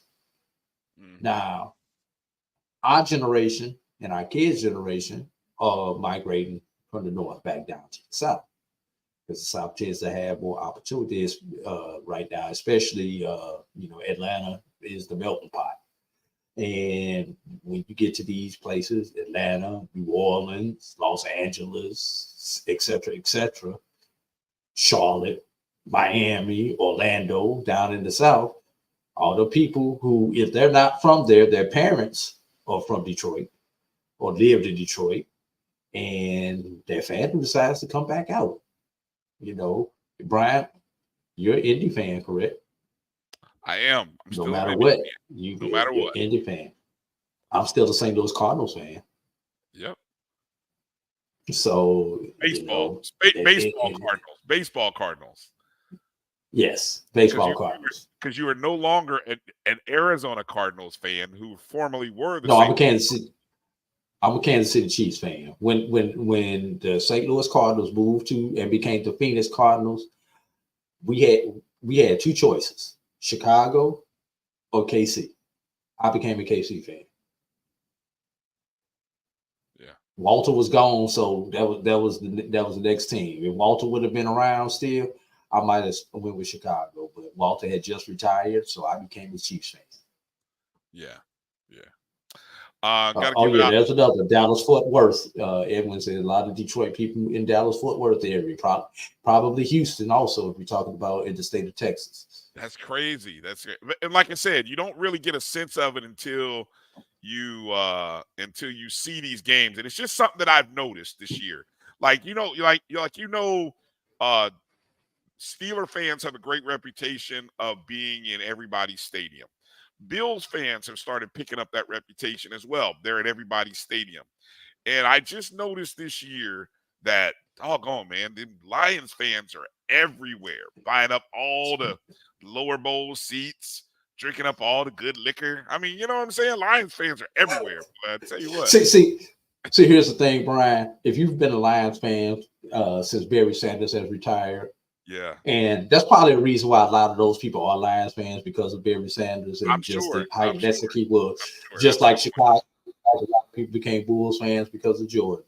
But you've had to root for a second team.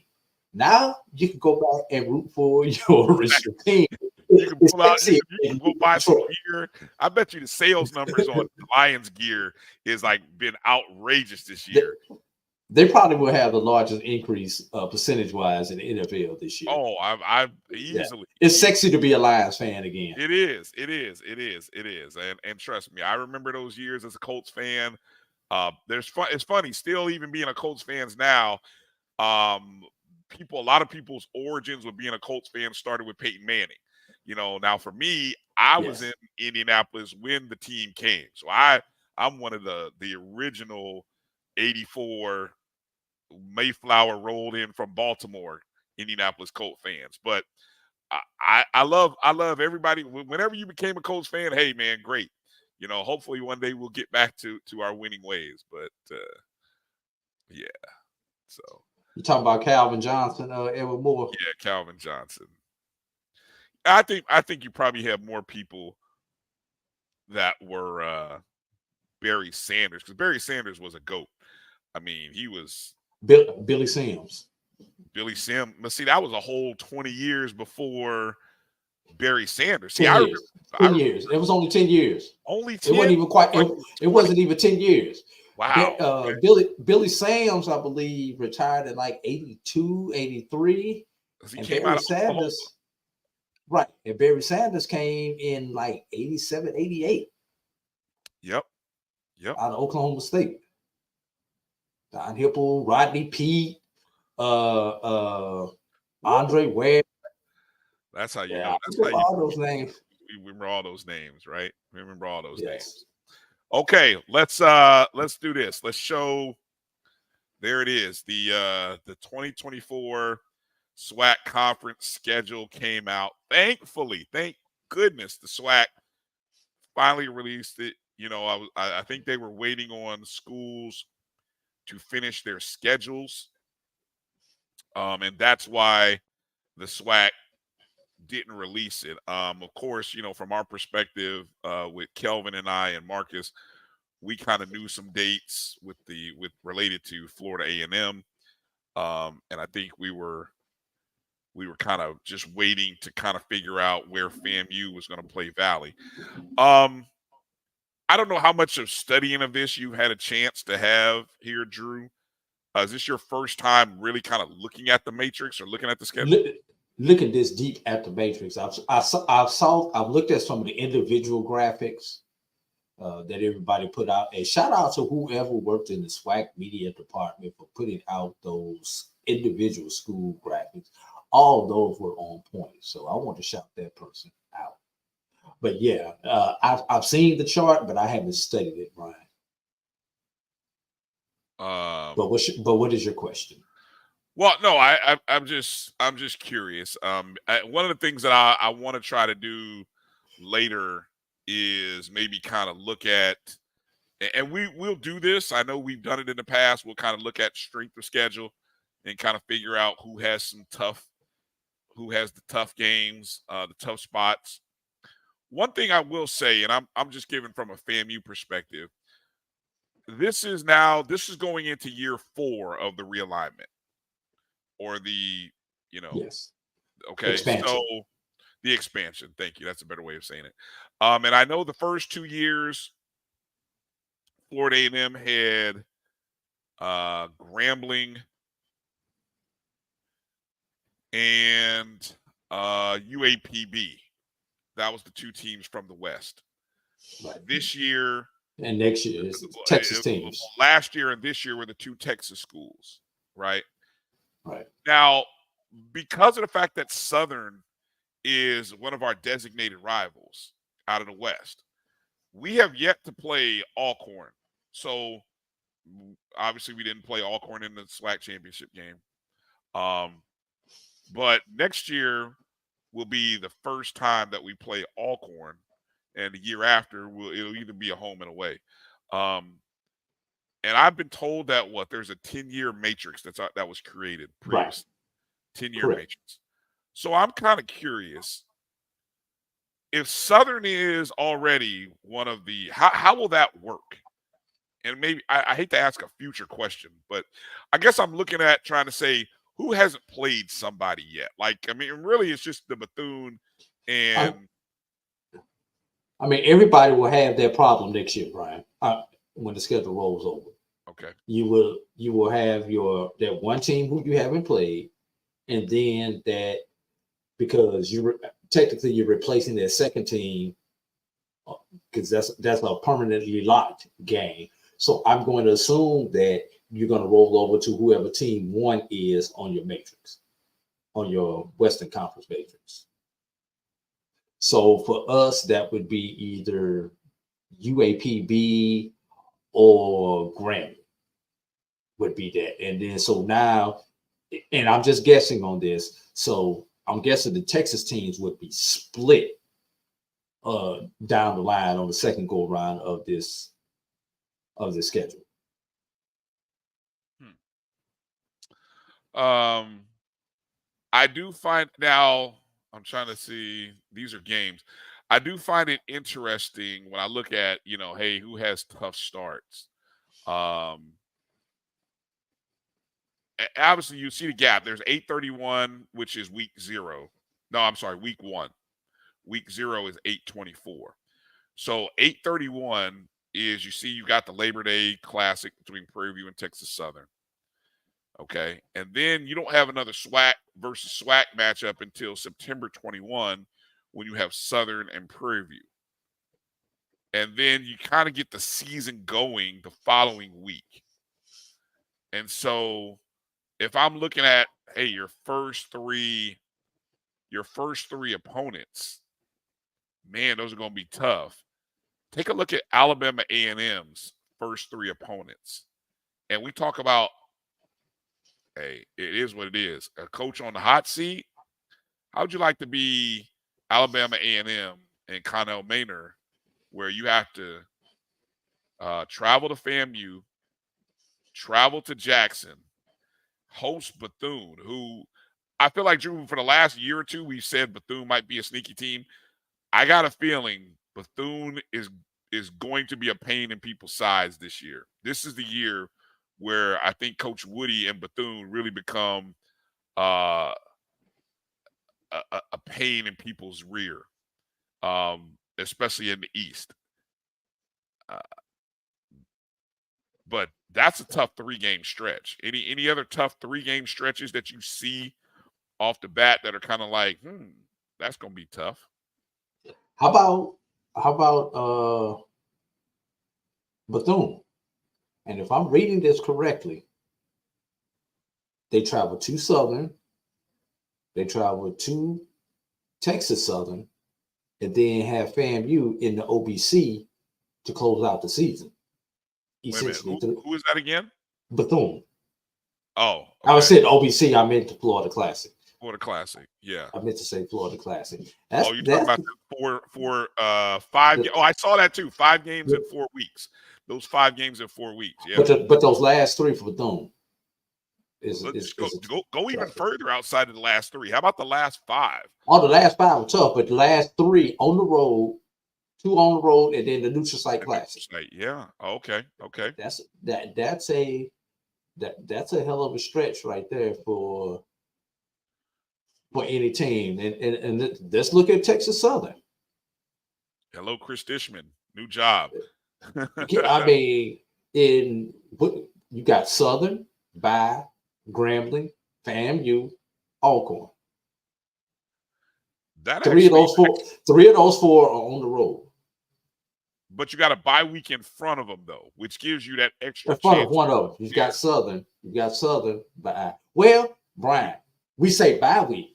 Well, this is just on the conference side. You just don't have a conference game. Right. You don't know if that's a bye week. You're right. Good Where point. they're going to put those byes at.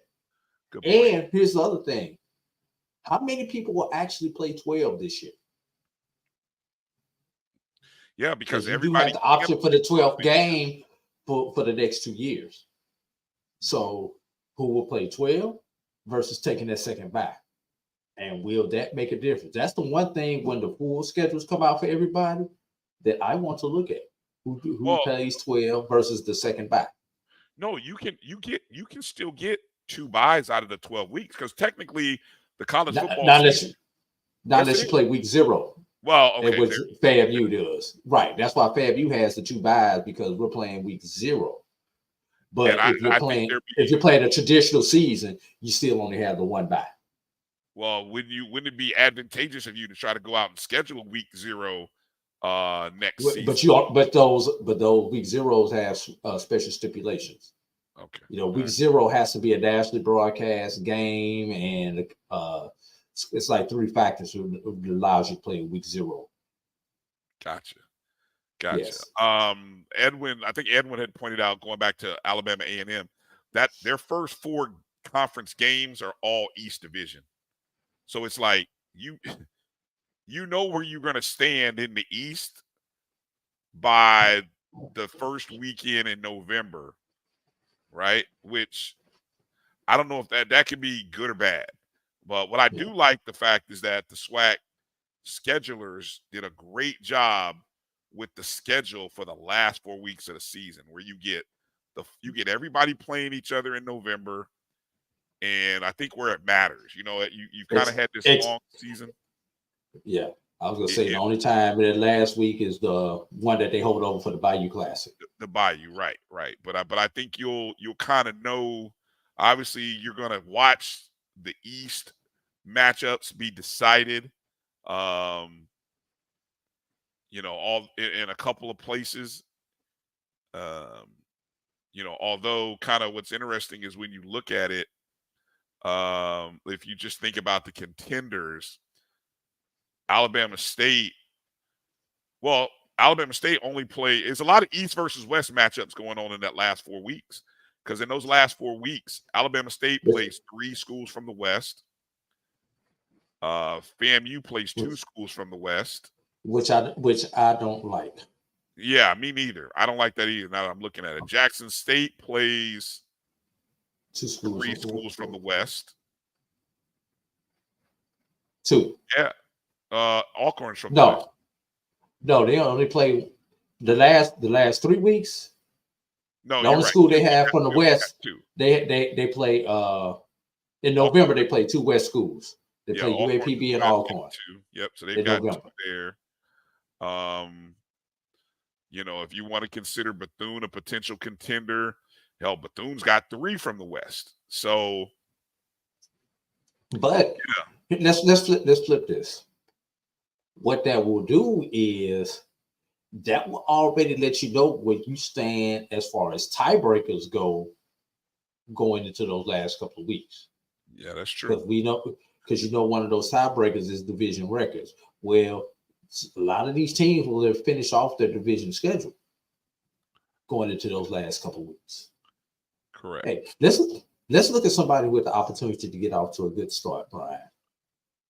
let's look at Alcorn with Valley and UAPB to start the season. Alcorn. Yeah. Oh, yeah. Yeah. So and I think again, maybe next week's show will kind of show maybe the whole schedules. Because I know a lot of the schools have released their full season. But I think it'll give us an opportunity to kind of look at the whole schedule. I think they're coming here towards halftime here in this game, and the Detroit Lions got a 24-7 lead going into halftime. Yikes! I just got one question, Brian. Yeah. Put that back up? Who did UAPB piss off and to have 8 flat games in a row?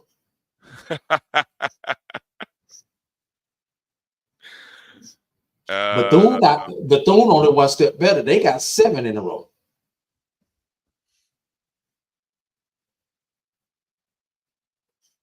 Yeah, you're right.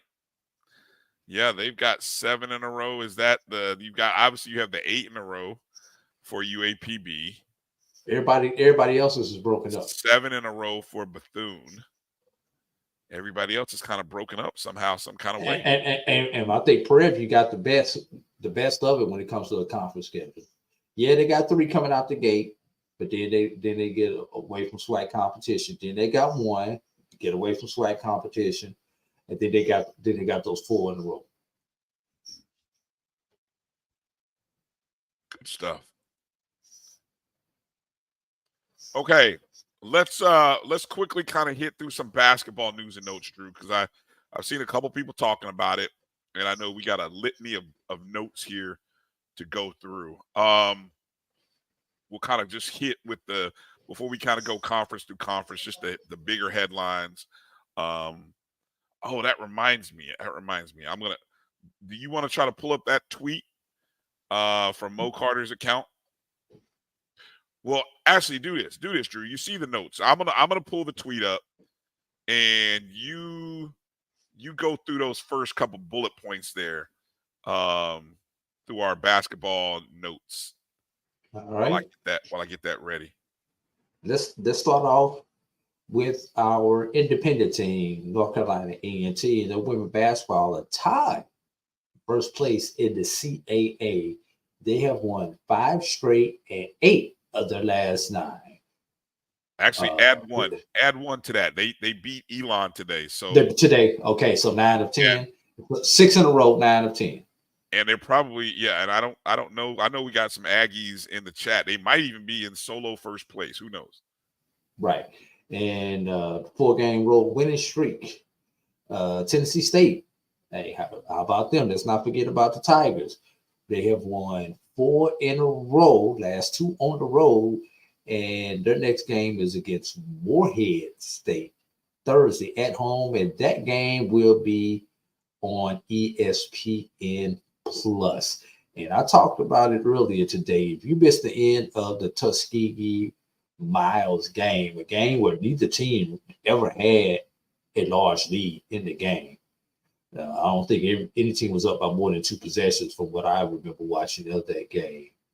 And 54-53 on an and 1 opportunity with 1 point, was it 1.3 or 1.8 left on the clock? Something like that. On that. Say it again. Something like that. Yeah, I got the video ready. Yeah. Yeah. All right. Let's go through and the Anthony Pennington with the rock. 15 seconds to go. Here's Pennington. Pennington's going to drive. Go off glass. Misses the shot. Rebound Draper. Draper throws it out to Pennington for 3. Off the mark. Rebound went. And it scores! Martez Jones with the putback. And we are tied inside of the Knox Wyndham Gymnasium at 53. And they called a foul. Oh my goodness. Mo Carter, great pass, great excitement there by Mo Carter. With the putback, the SIAC's leading rebounder with his 18-point now have a chance to put Tuskegee up and possibly win this game. Free throw attempt is good. Tuskegee up 54-53. Coach Watson wants a timeout.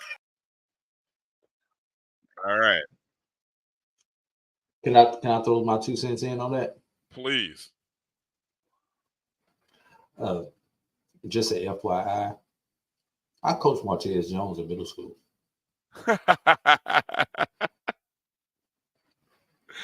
Oh, wow. That's funny. You feeling old right now? Kind of, sort of. Yeah. Yeah. He was one of about he was that next generation of post players that came through the Tuskegee era. We had a good 10-year run of post players at our local high school there. And he was that next generation when I left Tuskegee. So, Gotcha. All right, I heard you. Did you? I got through the first 3. Yeah. All right. And I saw somebody talked about this in the chat. If you didn't see the ending of the South Carolina State Dell State game, what an outstanding finish that was. Delaware State was unbeaten in conference play going into the game. They had scored a bucket to, I think, to take the lead by 2. And I think that video I saw on HBCU Game Day's Twitter feed. But then I saw all I saw from South Carolina State, they had retweeted the ending play, which was almost a full court drive and kick for 3 to win the game by 1. Or no, they won the game by 2, 66-64, I think. Yeah.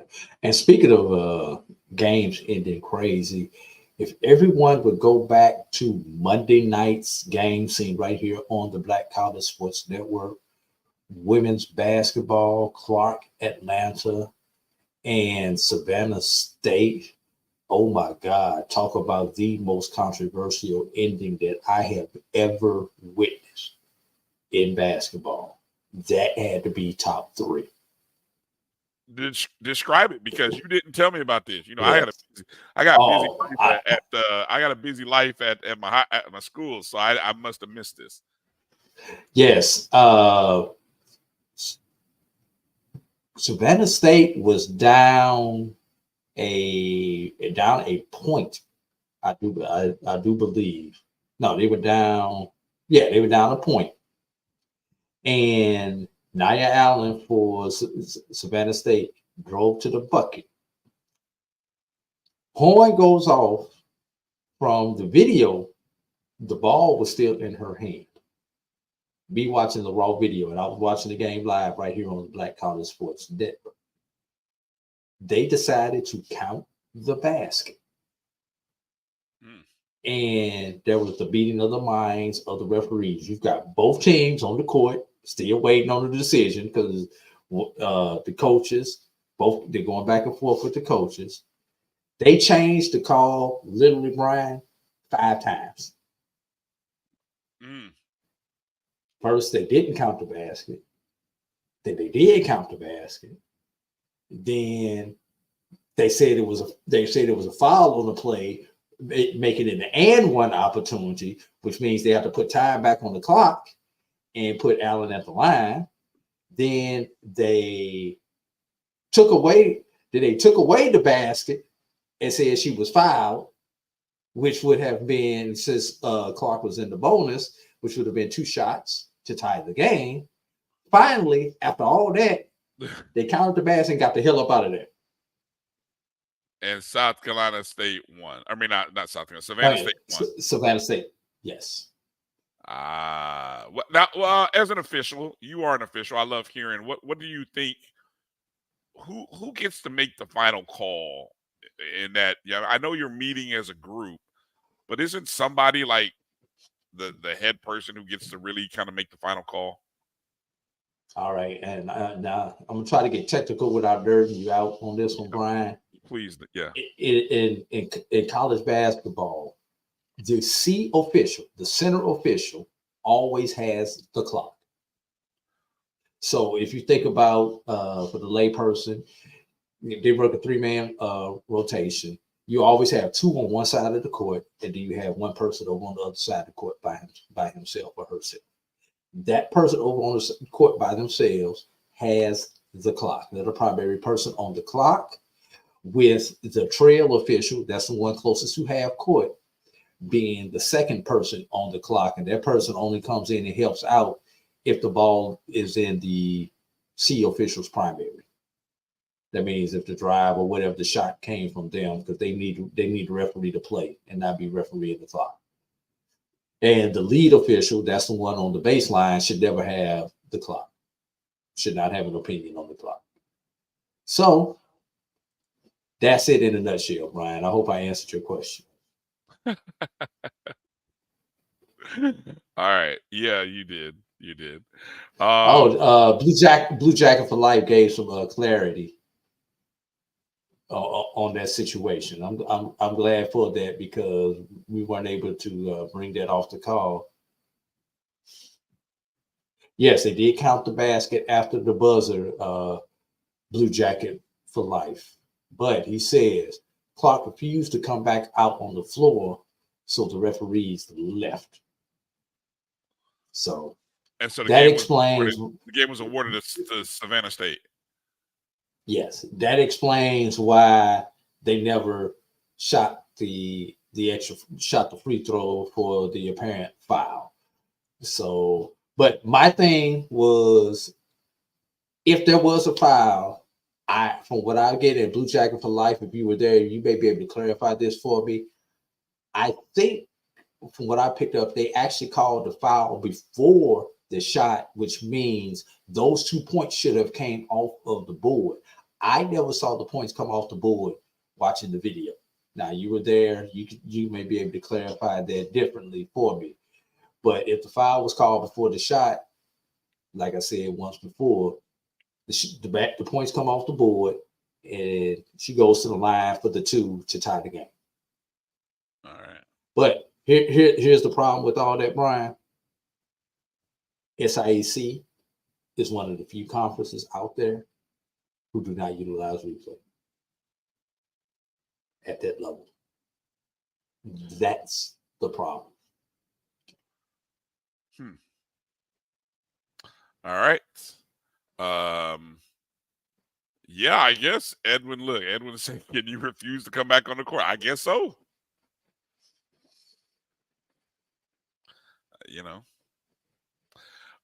Okay. Keeping it moving here. So that was Savannah State on Monday. So it kind of is it the basketball gods saying a little something when you blow a 27-point lead later on in the week? Because that's what happened to Savannah State's women. They're in first place in the Eastern Division. They're going up against an Edward Waters team that was like 3-13 going into the game, had only won one conference game, an unusually slow, disappointing start so far for Edward Waters women's program this year.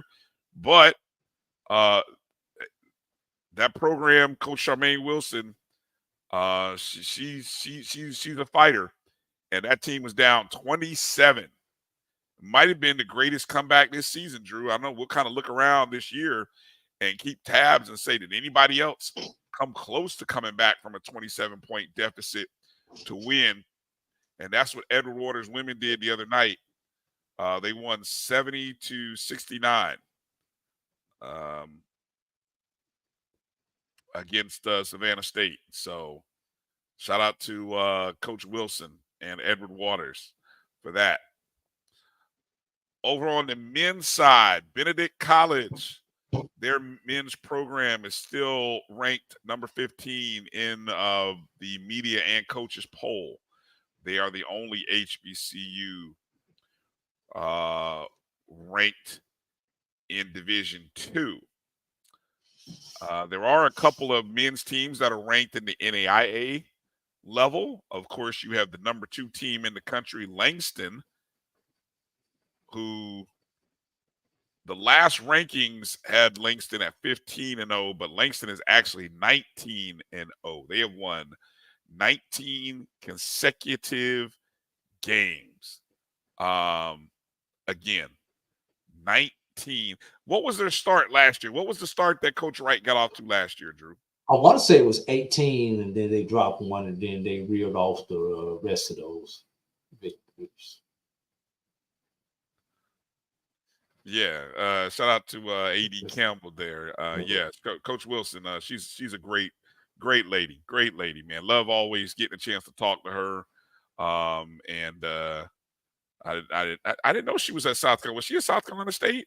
She's a South Carolina State player, huh? I thought she. I don't know why I thought she went to Bethune too.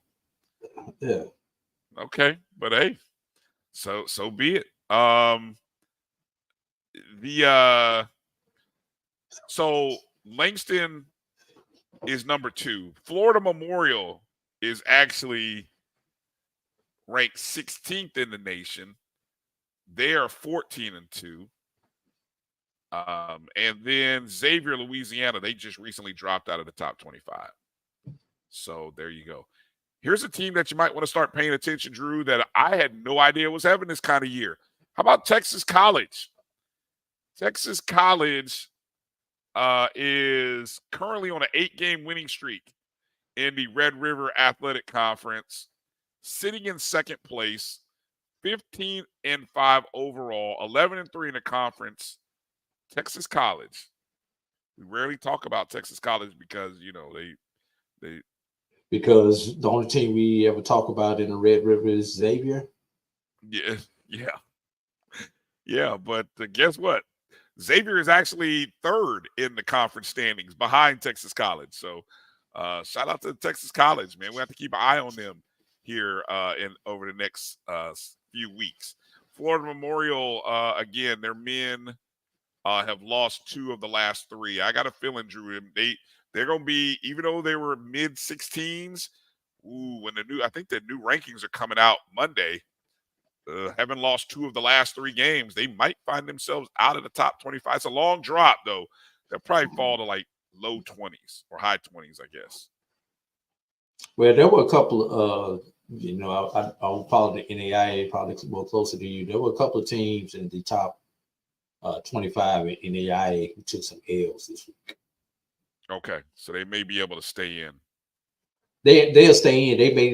They won't drop all the way out, but they may be low. They'll be mid-20s, 23, 24 probably.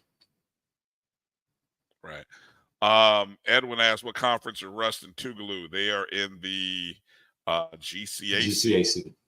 GCAC, which is a part of the NAIA. And speaking of those schools, well, we'll kind of do reverse order with our rundown here. On the women's side, currently sitting in first place is Rust with 9-1 conference record, 17-3 overall, followed by Philander Smith and Fisk University. Both are just a half game behind Rust in the conference standings. Philander and Fisk are 9-2. Over on the men's side, Talladega, 16-2 overall. They've just played 6 conference games, Drew.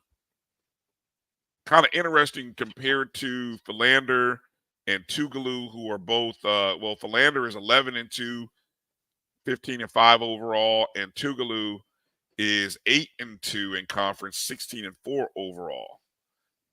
These schedules, I believe, if I remember it correctly, the GCAC has an odd number of teams, which with them playing those 3 games in 3 days over the weekend, sometimes I believe someone is always left out. That's number 1, and then number 2.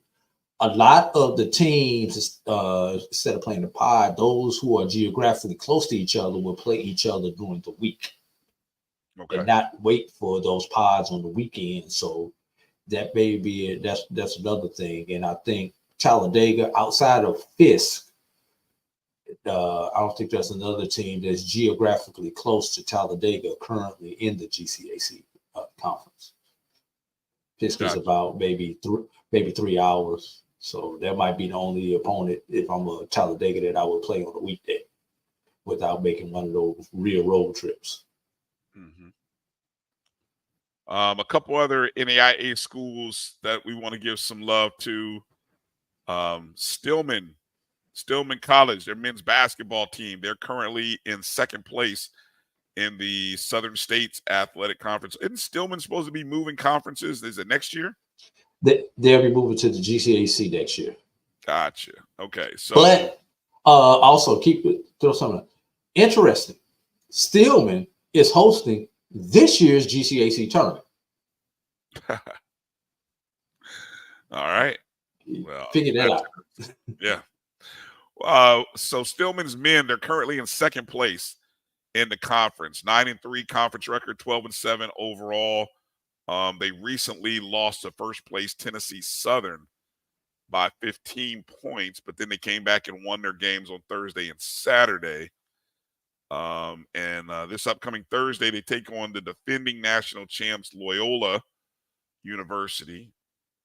So shout out to Stillman, second place right now. Probably about 3 games behind Tennessee Southern. So, I mean, I don't know. That team, Tennessee Southern, they haven't lost a game, if I'm not mistaken. And then Langston's women. While the Langston men are getting a lot of credit, don't sleep on the women. The women, they are in third place right now, 10-3 in conference, 15-4 overall. Unfortunately, they lost a game to John Brown University on Saturday, 50-44. That was a battle for second place.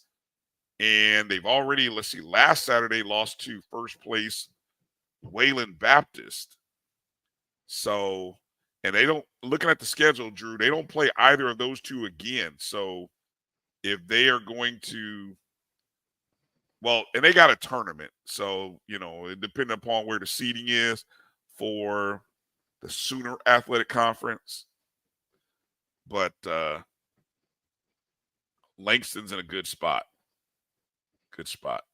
Let's go to the Division II side real quick, Drew, and kind of just give some bullet points over in the SIC and the CIAA. For the women's side, you've got Miles College currently sitting at 15-1. They are unbeaten, 11-0 in the West Division. Kentucky State is 14-2, 10-1 in second place in the West. And if I'm not mistaken, I don't think that loss came to Miles. I think that loss may come to somebody else, if I recall, or when I was checking it earlier. On the men's side, Benedict, as we mentioned, they're in first place, followed by Morehouse and Clark. Clark just defeated Morehouse on Saturday. Clark got a 70-62 win in Epps Gymnasium. Morehouse was down 15 at the half, never really found themselves back in that contest. The battle for the AU Center between those two AU rivals. It was rivalry Saturday in the SIAC. Yeah, rivalry Saturday. Yeah, definitely. And we already mentioned earlier about that Miles and Tuskegee men's game. I'll tell you, the CIAA has got some interesting. That's a league where on the women's side, they got some interesting scenarios going on over here, Drew.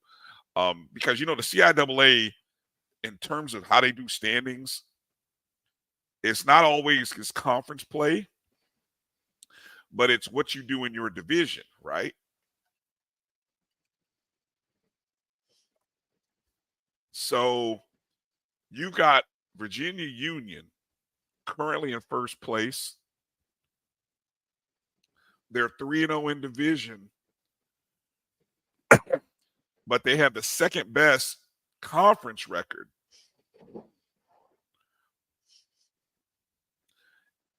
Followed by Elizabeth City State, who they've won 5 straight games. They're also 3-0 in division, but they're 5-4 in conference play. And then to throw one more curveball at you, Virginia State, who actually has the best overall record of the previous two teams I just mentioned. They are 17-2, 8-2 in conference. They are 2-1. 2-1 in division.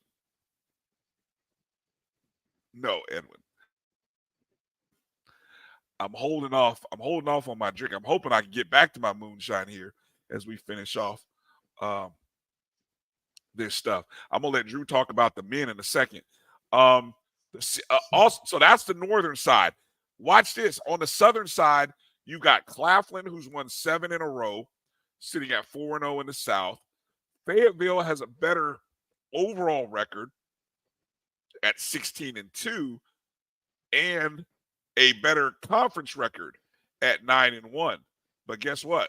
Claflin with the 4-0 division has a better lead. So all eyes Wednesday, if you were in the Fayetteville and the North Carolina area, you want to be at Fayetteville State University on Wednesday night because you got a great matchup coming on Wednesday night for the women and men. The women, you got Claflin at Fayetteville State. Somebody's going to move into first place. And then on Saturday for the women, you got Elizabeth City State at Virginia State. Some little separation game there. Talk about the men for a second, Drew. Well, Lincoln of PA is in first place in the Northern Division, winners of 3 in a row. But they're 10-10 overall, 6-4 in the CIAA. But here we go with that stuff, Brian. 3-0 in the division. Virginia Union is second in the division with a 3-0 record in the division.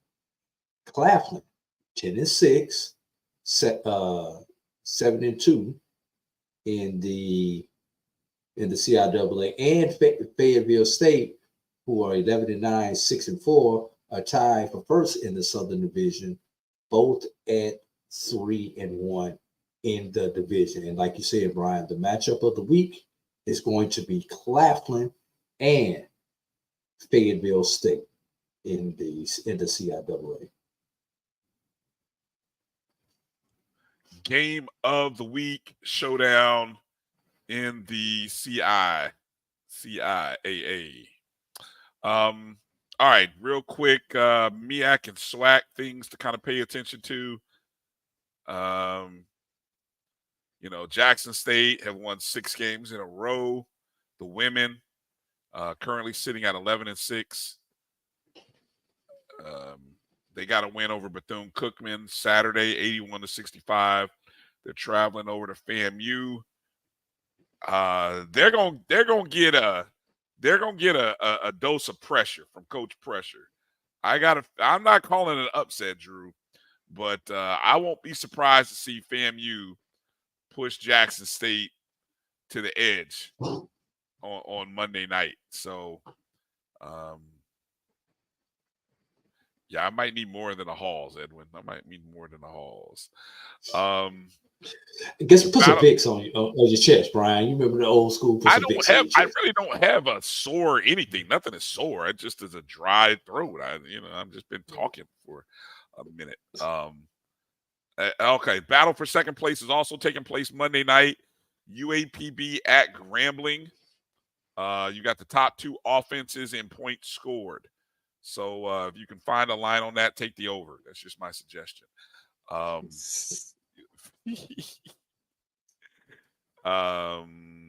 Grambling at Jackson State plays Saturday. This is women.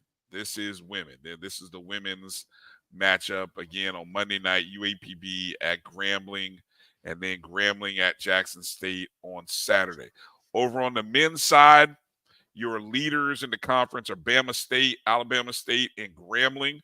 Both of them are 5-1. And then you've got 3 teams that are a game behind. Bethune, Jackson State, and Southern, all sitting 1 game off the lead. Monday night's big showdown on ESPN2 is Alcorn at Bethune-Cookman. That's a 6:30 tip-off on ESPN2.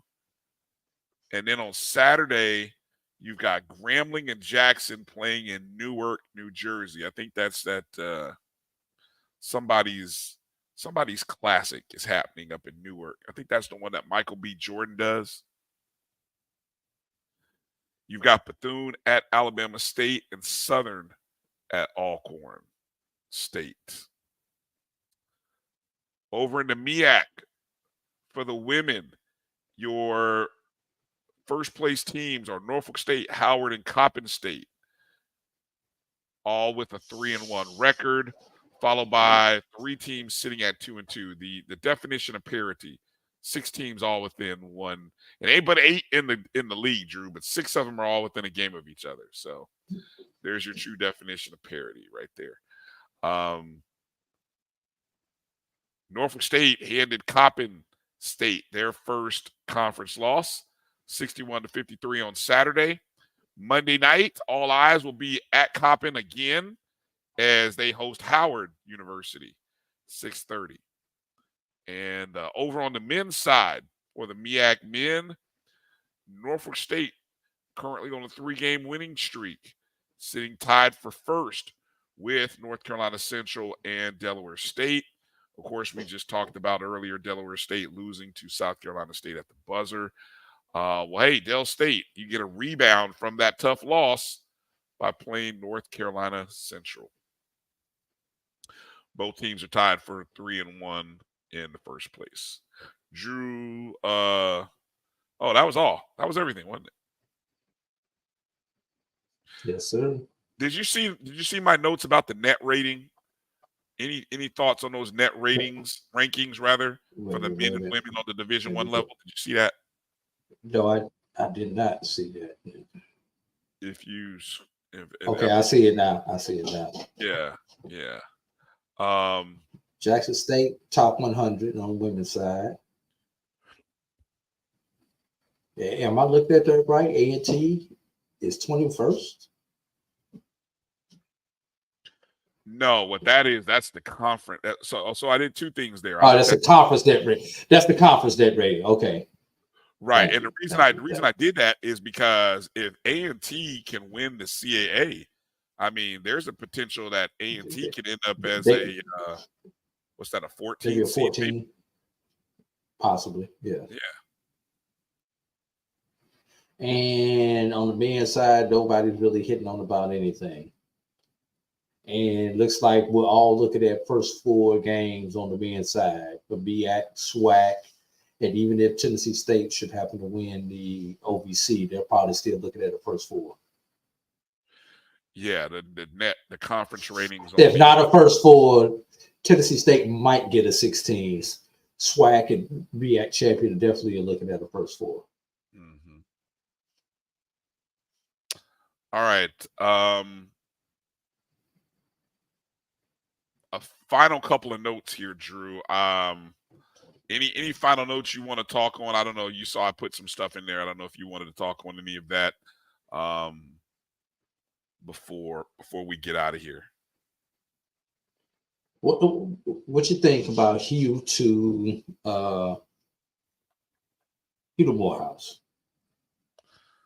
Well, I love what Karan Phillips of Deadspin wrote. And then I watched his interview on HBCU Sports. And of course, the headline of his article on Deadspin says, hiring Hugh Jackson would be a huge mistake for Morehouse. Not only is the iconic HBCU the last place he should be, Jackson is a joke who's never been a good head coach. Damn. And look, if you go and watch the interview, and whether I don't know if you like to read, you can read it. But a lot of the stuff he talks about, it's kind of what I've been saying, but I ain't really been as loud and vocal as Karan because he was not trying to apply for the job at FAMU. But we're talking about a guy who he had one 8-8 season. And outside of that, everything else has been below 500. I mean, I think his career winning percentage, even including games at Holy shit. Excuse me. That's a ridiculous catch. That is a ridiculous catch. Look, I just looked up and saw the most ridiculous catch off what should have been probably an interception made by who's that? What's my man's name who made that number 11 for San Fran? Oh, now I'm behind you. I can't see because of the hair. That's ridiculous. But no, coming back to Hugh Jackson though. Yeah, no, I mean Hugh has won 20%. I think he said Karan said 24 IU. Thank you. 24% of his games. 24%. And I tell you, Grambling probably got out of that contract right at the right time. They probably did. Now,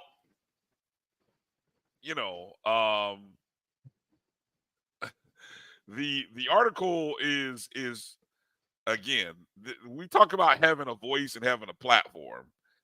This is this is how you use it. And again, this is somebody who's invested as a Morehouse person, right? A Morehouse man.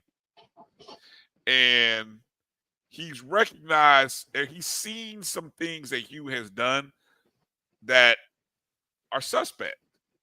I told you I laughed at the whole Hugh Jackson with the luxury cars on the field stuff, right?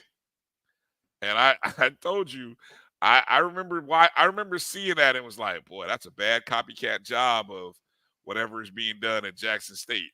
Okay, if that's what you're selling. And this whole thing about him being a quarterback guru, I'm calling BS on that too. I'm like, the guy, really, come on.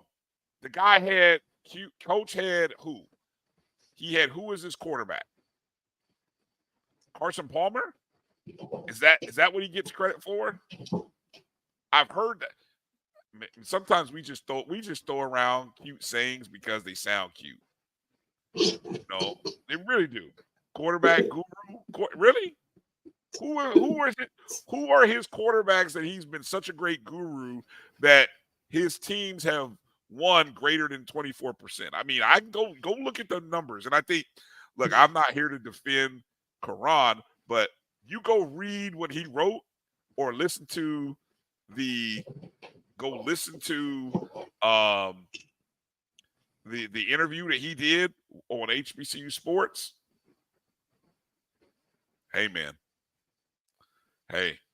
Morehouse got rid of their – what's crazy is Morehouse – now, this is the opposite. Morehouse is doing the opposite of what FAMU is doing, right? A Morehouse man had the job the last 2 years at Morehouse, right, Drew? And then they get rid – step down. No, he only had the job 1 year. Well, but the year before that, who was the head coach? Rich Freeman, right? Rich Freeman was. He stepped down, right? So what I'm saying is the last 2 years you had Morehouse men. And Rich Freeman probably stepped down because they were probably about to fire him because those last couple seasons were pretty bad for Rich. But that's when you go out and find somebody outside and change the culture. Okay, but they didn't.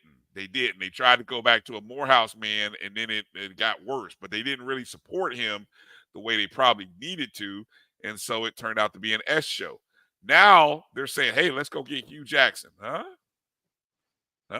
Hey, I got a list I can share with Morehouse's AD. There's 44 names on it. Yeah, 44 people left. 44 names. Well, actually, no, let me rephrase. There are 41 names on it that you can gladly look at and find you a great head coach in this list. You can't, there's 4 names on there you really can't bother with.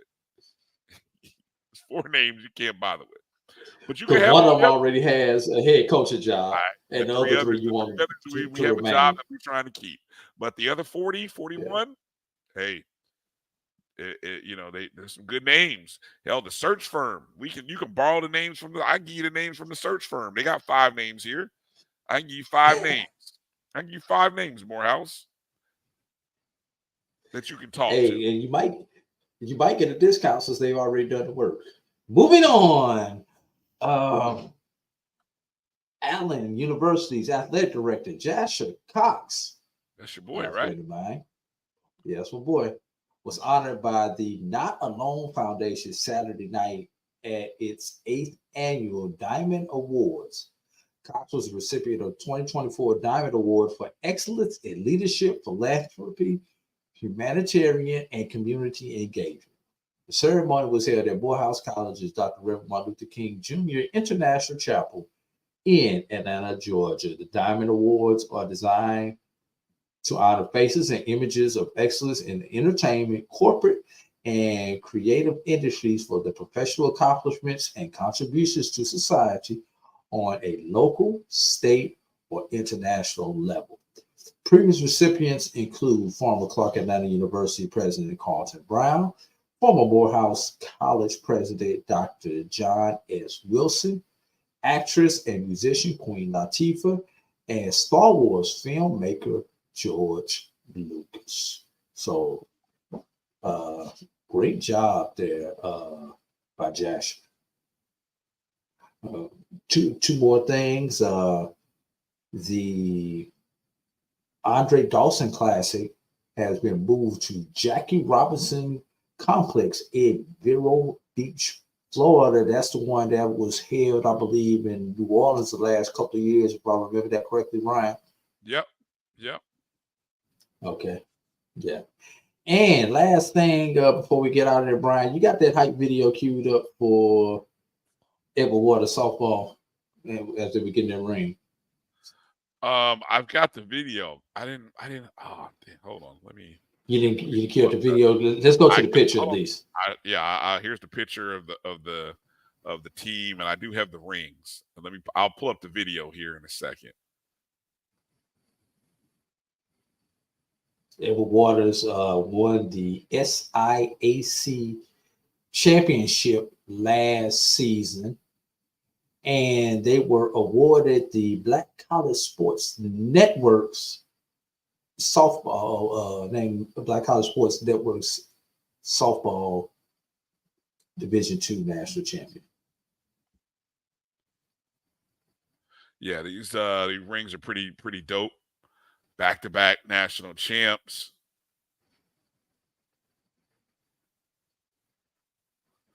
That's pretty dope. And if you don't know that Edward Waters story, it was a great story. They actually were on their third head coach by the time the SIAC tournament came around last year. All right, let me see. I think I got the video queued up. Now, I'm going to be mad if we get flagged for showing their video because I didn't download it. I'm hoping there's no issues. Oh, let me see. A.D. Campbell, you must be way ahead of me. Yeah. I like it. Okay, here we go. Let me show that hype video here for Edward Waters.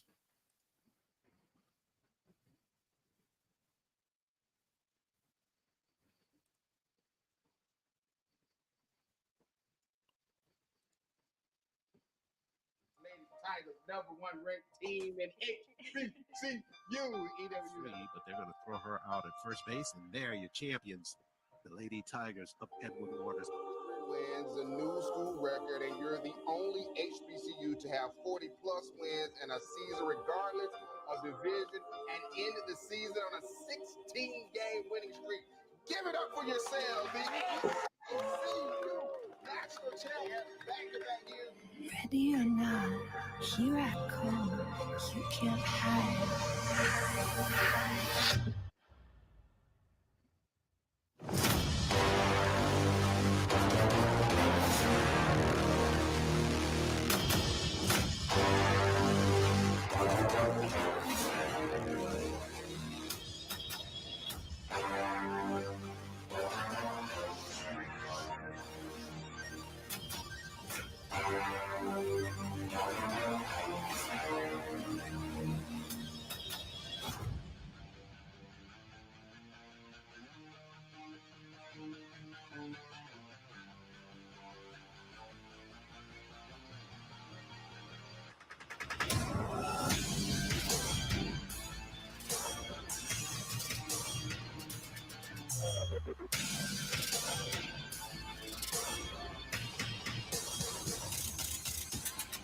Ready or not, here I come.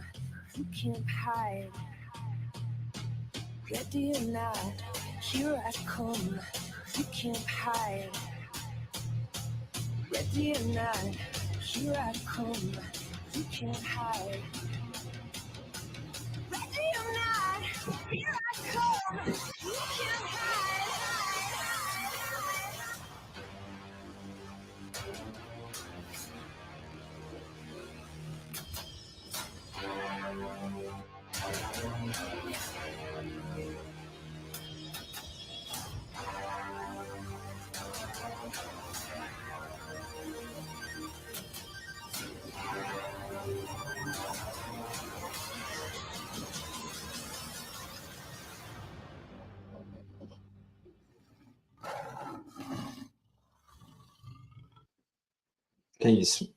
Can you smell it, Brian? Woo, that Can you was smell it? hot. Boy, that was hot. Can you smell the cut grass on a baseball or softball diamond? Hey, shout out to I can Edward smell it. Waters. Edward Waters Athletics, Dr. Rich, the AD, Dr. Faison, Josh Jackson. We're gonna get Dr. Faison on the show one Sunday. Oh, for sure. For sure. I'd No, love to. yeah, he's already agreed to it. We just got to send him the dates. Oh, there we go. But I love the investment that Edward Waters put into that and softball. So props to them for putting that together. And you'll be able to catch some of those softball games right here on the Black College Sports Network coming up this spring.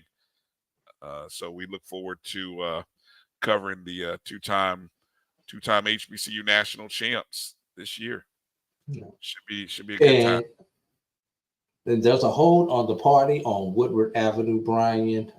San Francisco has tied the game. So no party on Woodward yet.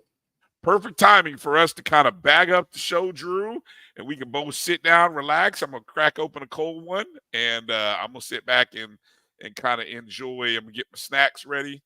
And why'd you look that way? Why'd you do that? I'm watching my iPad too, man. Watching my iPad. Okay. Yeah. No party on Woodward, no party on 8 Mile, 7 Mile, nothing going on yet. I'm gonna have to hold for a moment. Nervous. And every city got a Martin Luther King, so I'll just throw that one out there, and the King's Highway. So hey, look, if you grab the 7.5, then you're okay for right now. But you're hoping that the offense can get something going, though. So we'll see. We'll see what Dan Campbell comes up with. Can Dan Campbell pull some trickeration out of the bag? So brand new ball game. That's right. Well, so with that said, we want to thank everybody for watching us. Do us a favor, hit the thumbs up or the like button wherever you're watching the show. Make sure to check out the some of the content that we've been uploading from the Alcorn State Sports Radio Network folks. Our good friend Charles Edmond is back with, we like to call it Brave Talk, but it's also, the Landon Bussey show, the Nate, the coach's name, Kilbert, the Nate Kilbert show. I even think they had the first episode of the Cedric Tillman show, the new head coach of Alcorn football. So all of those episodes are now going to be running also on the Black College Sports Network this winter. And so you'll get a chance to kind of watch and hear what's going on with Alcorn. And so we're expanding, Drew. We're trying to involve more HBCUs and trying to broadcast more of their content. So hopefully we can do more. So any final thoughts you want to share, Drew? Speaking of expanding content, our starters, I just want to quickly go through these comments from earlier today. There is an HBCU player from Fayetteville on the Chiefs defensive back. I cannot recall his name at the moment. Brian, I don't know if you can recall his name. Williams was the last name. Yes. All right. Quickly going down the comments.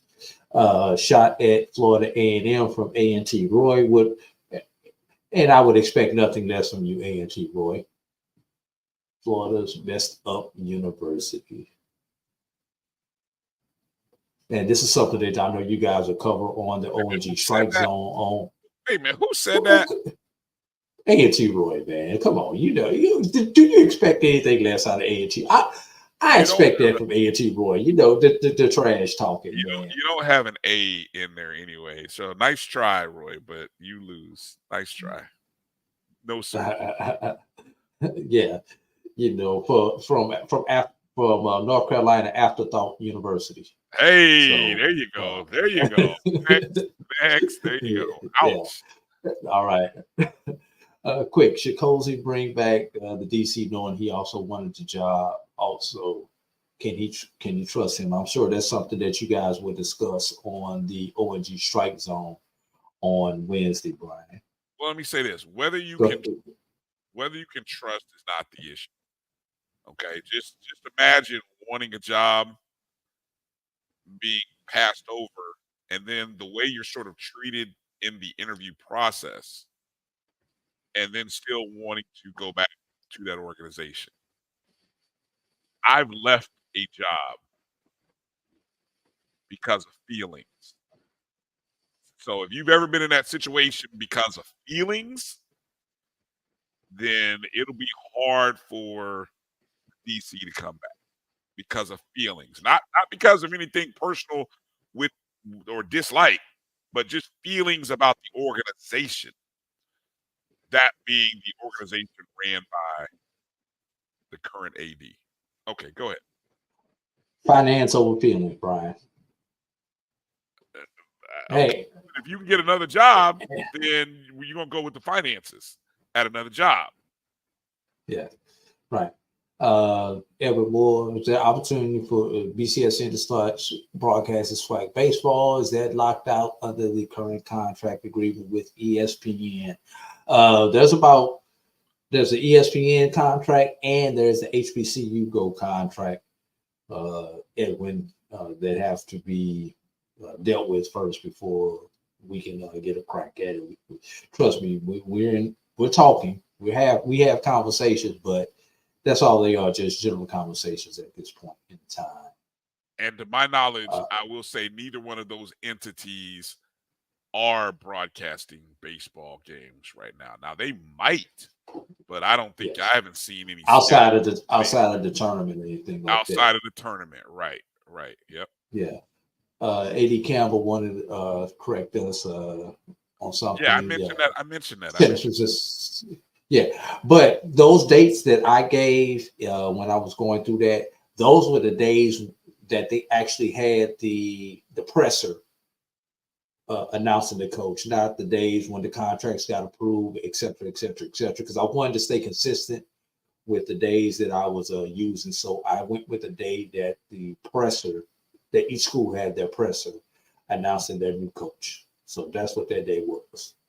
But yes, you are correct, A.D. Campbell, and just to give you a little bit of clarity on that.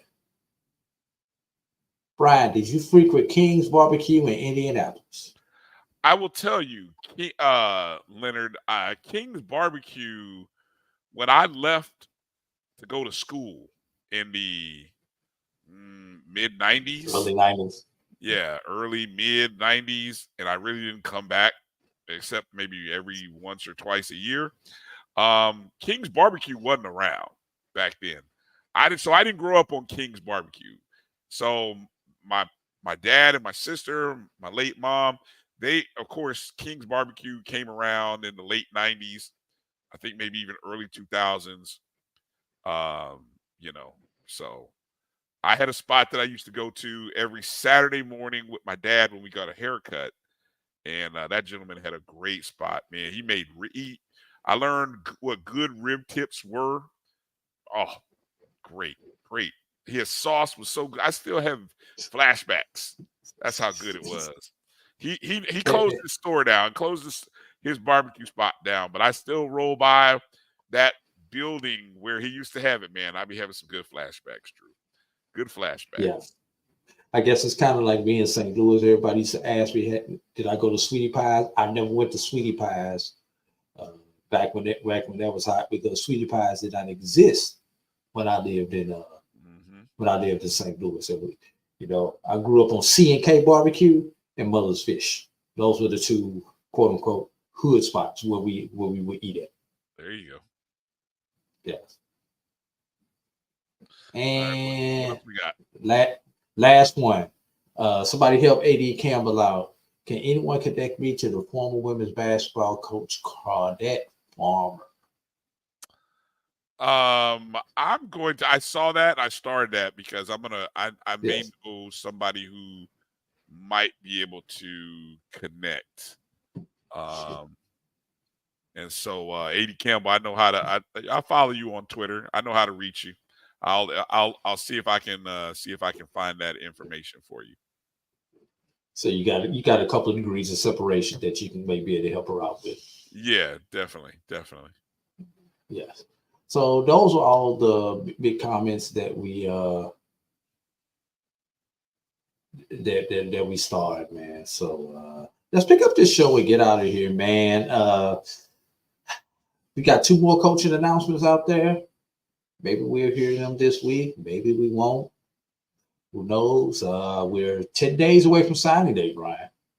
So let's see what the impact of all these coaching changes have on signing day. Exactly. I just saw a post. What you know about hold up. What you know about East St. Louis, Edmund?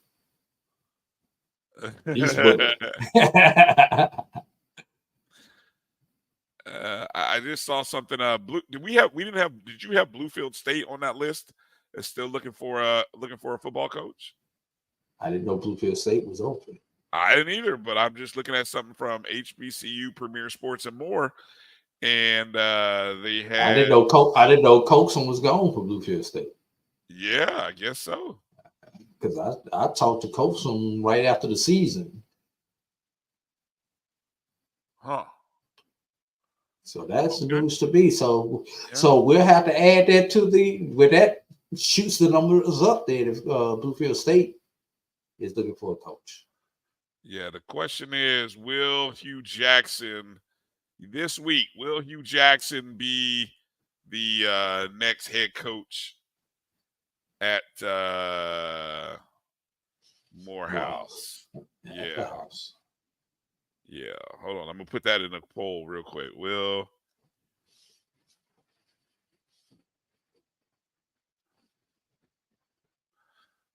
be the next head coach at real quick. You guys in the poll before you guys boom, hit the there's the poll question real quick.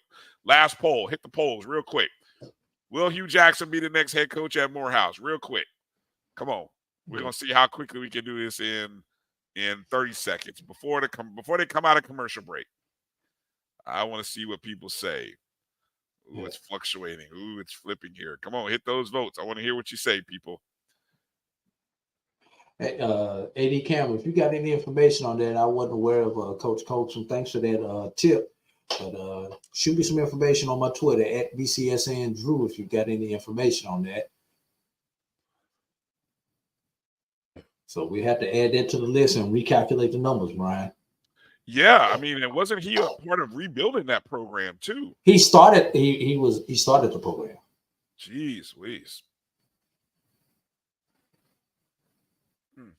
And I thought I knew all the lower level coaches that were that had been released. So I am going to add that to the spreadsheet, Brian, and then we'll add the numbers at a later point. All right, sounds good. All right, so far, Drew, 60% of the people who have voted have said no. So we'll see. All right. Well, that's going to do it for this show. We thank everybody for coming in and hanging with us. Appreciate all the commentary, all the thoughts. You can always catch a replay of it later. I want to encourage everybody, if you're a podcast listener, go look for the BCSN Pod Zone on whatever platform, Spotify, Amazon Music, iHeartRadio, Apple and Google Podcasts, Radio Public. Go look for the BCSN Pod Zone. Download it. Download the shows. Rate, review. You don't have to listen to it. We just want the algorithmic numbers and processing. So, but hey, if you miss something, you can always go back and listen to it there, as well as many other places that we have our shows. And if you like our show and you really like it, go back and listen to it on a different platform, so we get the numbers on that other platform. Terrence Davis. Go back and watch it on the same platform. Terrence Davis might be breaking news here. I don't know. Terrence Davis is saying that. Now, what Jackson is that, Terrence? You got to be a little. I think I know. Or is he saying Tremaine Jackson or Hugh Jackson? Tremaine would not go from Valdosta State to Bryan. I wouldn't either. You're right. Hell, I would not do that. No. No. The only relationship to me and Whitlock is we both grew up in the east side of Indianapolis, Indiana.